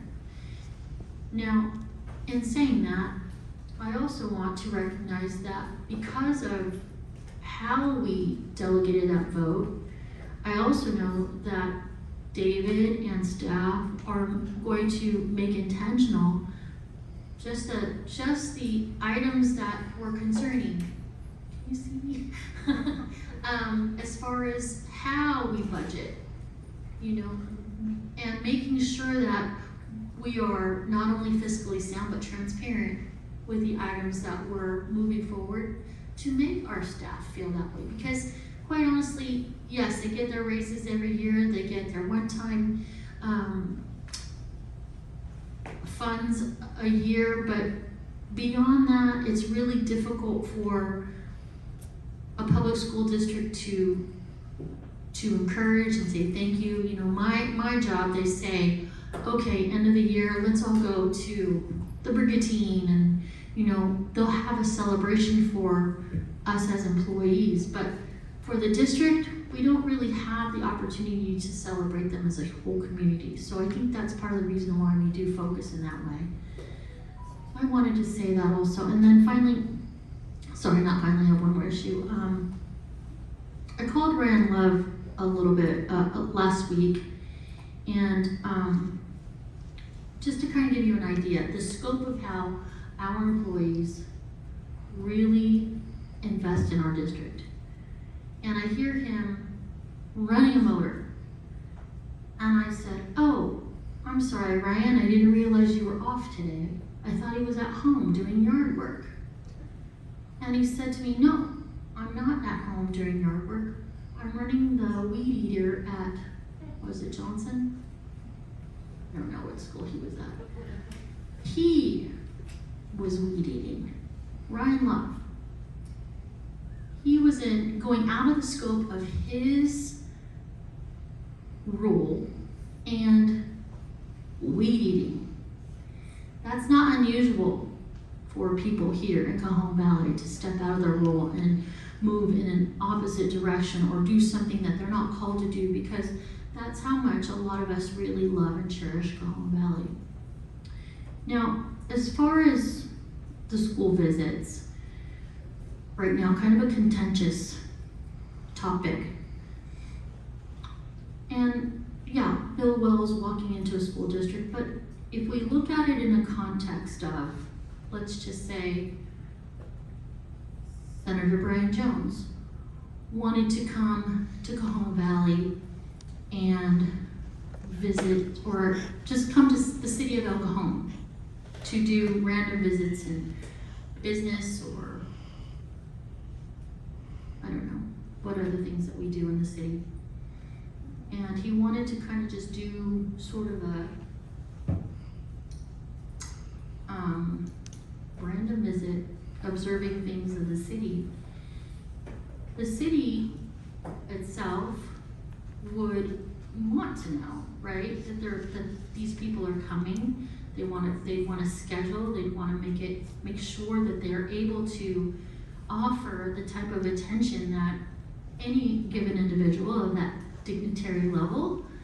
And then the other concern is, if David doesn't know that any one of us trustees are just showing up, or however you want to put it as far as communicating your visit, clearly that information goes back to David as a concern for that school, for that site. Somebody is reporting to David that that it may be an issue, however you look at it. And so I don't think that David, and I could be wrong, is working on his own behalf, but he's working on behalf of sites that are saying, hey, this is happening. So he's got to work out on that concern. He's got to move on that concern. So that's all I have to say. Yes.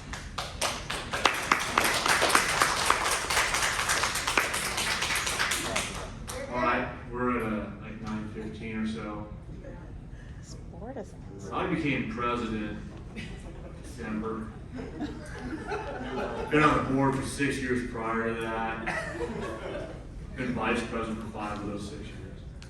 I think I was involved in one meeting in those 6 years that has gone this long. Now I've presided over like the 5 longest meetings in Cajon Valley history. That's awesome. Sarcastic. And it doesn't matter. One meeting in a month is now making it worse. It's like this.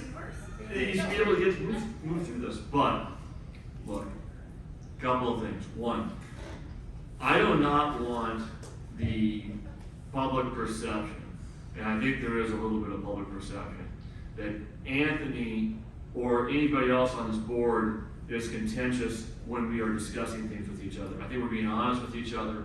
I think we're being a little bit raw, which is fine. I have 0 issues with this young man. He's very intelligent. He has great ideas, and he does his homework. All right? If I disagree with him, and he knows this, it's an honest disagreement, nothing more. I think that's important in government. We should have more boards that do that. Yes. All right? Yes. We really should. Yes. Because out of that mashing up of ideas usually comes better policy. Think about how our government is set up. Justice Scalia, late Justice Scalia, was brilliant in his conversation about this. I don't want to go too deep, it's going to be bigger for so long. But the idea of creating gridlock to then reach compromise, to then have policy, is something unique in the world. It really is. So, we're just a little local education association here in Cajon Valley, East County, San Diego. But I think we're doing it right. So, if anything that is said between, I think, any of its trustees is taken personally, I think that would be a misinterpretation, honestly. It's not taken personally by me. It's not meant personally by me. Factual disagreement that we then discuss and try to work through. We've always had an etiquette for purposes of scheduling our board meetings. Andy has a different interpretation of what notice means. Notice by definition means I can give you notice now and you're in, okay? I don't disagree with that definition at all. But I think our basis for our etiquette of letting this superintendent know, I think it's valid. That's fine. Okay. Moving to slightly hotter button topic, which is the You Belong campaign and the removal of the inappropriate marketing materials, which Gleason, amongst other organizations across the country, have put in schools. I've had nothing, Mark, but positive responses by staff, by the way, not just parents. So your comments are counter with what I've heard, but you've probably heard from a lot more people, admittedly, all right? I fully admit that, guys. Steve as well. But every single one, I mean, I would have expected somebody to say, hey, Jim, what are you doing? Teachers are afraid to speak out. And let me say something on that. So are parents. When we come to teachers that say we have these posters, the LGBT positive posters, the Cajon Valley, the You Belong concept is to be all inclusive. And I hope that 6 months from now we recognize that that's exactly what it's supposed to be.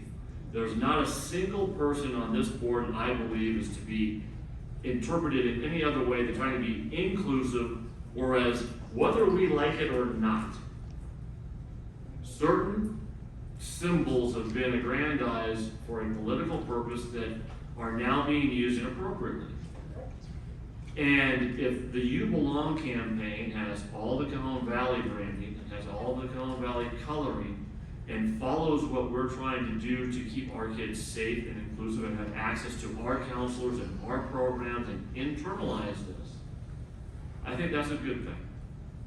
I don't think it beholds anybody's political preference at all. I think it is joint to everybody. I am sorry, frankly, that certain elements have politicized a rainbow, which is no longer a rainbow the way it's set together. I'm sorry about that. I don't want that. I don't.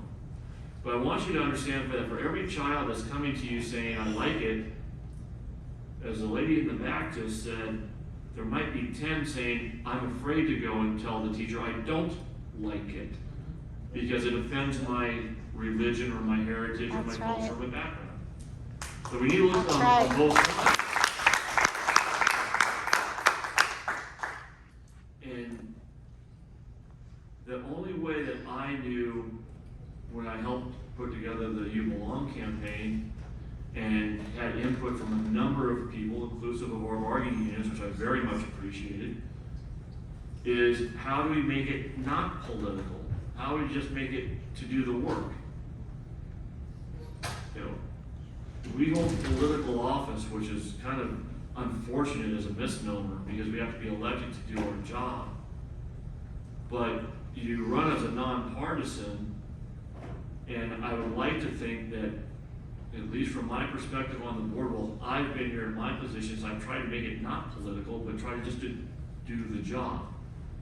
Whether it be with my background in one aspect or the other of my life, I've tried to just do the job. And what I was hearing from our community for a while, and what we needed to get done, I think our program is what Cajon Valley does best, which is create programs that work for our community. We did it with SEL, we did it with WOW, we incorporated TED. We've done a great job in those aspects. I don't doubt that we will do a great job with this. So long as we have true buy-in and understand, I think, the true reason why we've done and moved forward. I very much appreciated David's video and his personal connection, because he's right. The whole Asian hate thing, that grabbed America. That was in the media. those of you who don't know, I'm a husband in a mixed race relationship. My wife is Asian. What David was talking about hit home when I played it on my computer at home. My wife was listening. And my daughter was listening. So, no, I can't talk eloquently about the LGBT community. Do we all have friends and family in that community? Of course we do, but that doesn't mean that I can speak to it intelligently. What I can is to the Asian aspect. I can as to racial issues. I want my daughter to feel as inclusive and included and loved as anybody else. And she attended your school. All of my kids attended your school. That's how long it's been around. My oldest is 35. So, I hope you take my words sincerely because they're meant as such. It was not meant to degrade. It was not meant to separate. It was meant to unite. And as we move forward, that should be our goal, period. Every kid in Cajon Valley, every staff member in Cajon Valley belongs in Cajon Valley. That's the end of my comment.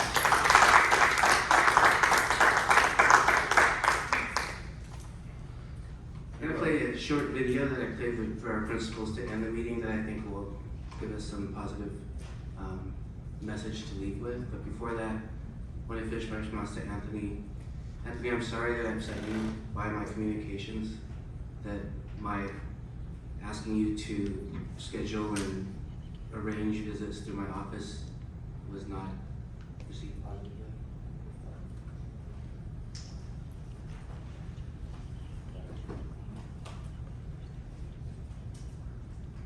We want you and all the board members to visit the schools. That's part of it. And the board policy says to arrange visits with principals. And that's all I ask, is that you arrange, because all the principals that you visited canceled appointments. At Flying Hill, she canceled interviews with APs. Those AP candidates had to take another extra day off of work because they were canceled. And that was the case at every school. All I ask is that if I say, Anthony, that's going to be disruptive, please arrange to my office, give me the benefit of the doubt that I'm being honest and forthright. I would do nothing to disengage or to be disrespectful to you. The last thing an employee wants is for a boss to be upset. But I also have to be the executive officer of the district and make sure that the sites run smoothly. When we come to schools, it's a big deal. You're a dignitary, and our staff, they want to be their best selves. They want to prepare. The principals want to prepare. They want to be able to show you their best. And I think they did. You know, part of our promises are communicate positively and deliver impeccable service. And I would bet that every principal gave you that you had a positive experience.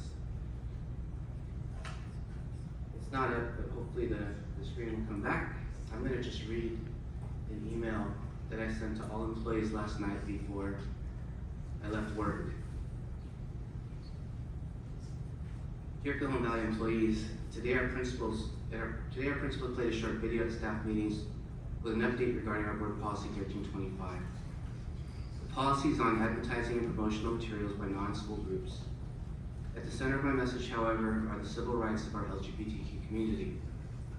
We have so many employees that are part of that community, and I want to emphasize that you belong is inclusive of every single one of us.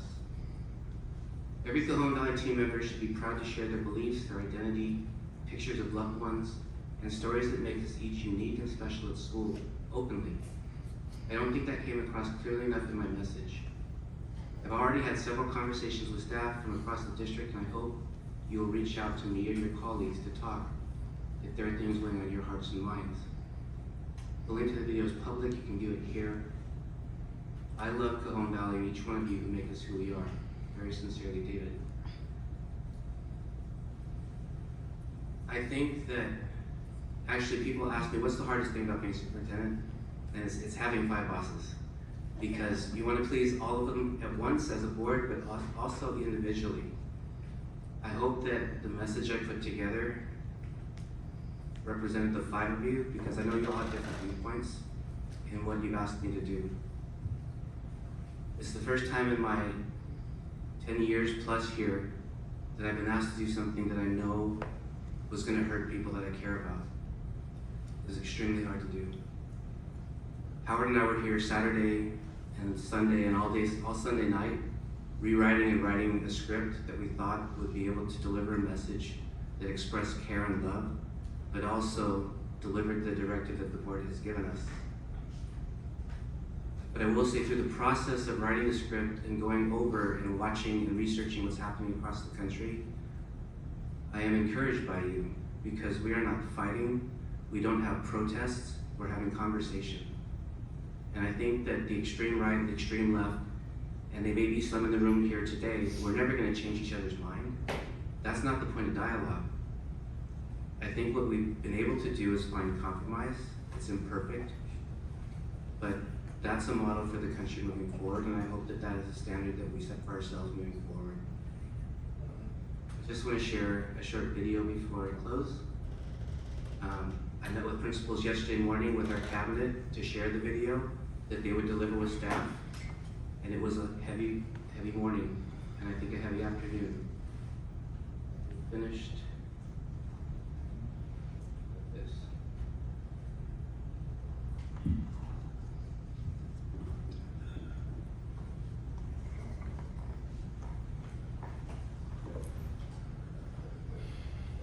Good one. I read the last equation wrong on purpose because I want you to learn something important. Now, you all witnessed I wrote the correct equation 9 times, but nobody congratulated me on that, did you? But as soon as I made a mistake, you laughed and criticised me. Why do you think that is? Maybe it's because you're supposed to be smarter than us? Yeah, and it's funny. Maybe in a position of authority. Does it make me perfect or smarter than you? I'm a teacher, but I'm also a human being who makes mistakes. The point of this exercise today is to teach a very important lesson. You will soon discover the world is quick to criticise and find fault, much slower to praise and find the positive. You'll all experience criticism many times in your life. Those who are lucky enough to succeed or become quote unquote successful will likely experience more criticism than the rest, because you'll find that one thing people love more than pointing out another's mistakes is when they can do it to someone who's achieved more than them. However, the person who criticises others is only revealing the lack within themselves. Those who are happy within themselves need not point out the faults in others. So the 3 things I want you to remember from today's little exercise. First, try to notice the good in others. If someone makes a mistake, try to let them know in a kind way. Praise more than you blame. Second is when, not if, but when you're criticised. Remember the good in you. Remember your great qualities. Remember you're worthy and capable of great things. Finally, remember criticism is something that you can avoid easily by saying nothing, doing nothing, and being nothing. So dream big. Get out there, live your life. See how far you can push the limits. Don't fear criticism, but know when it comes, it's the result of your success, not your failures.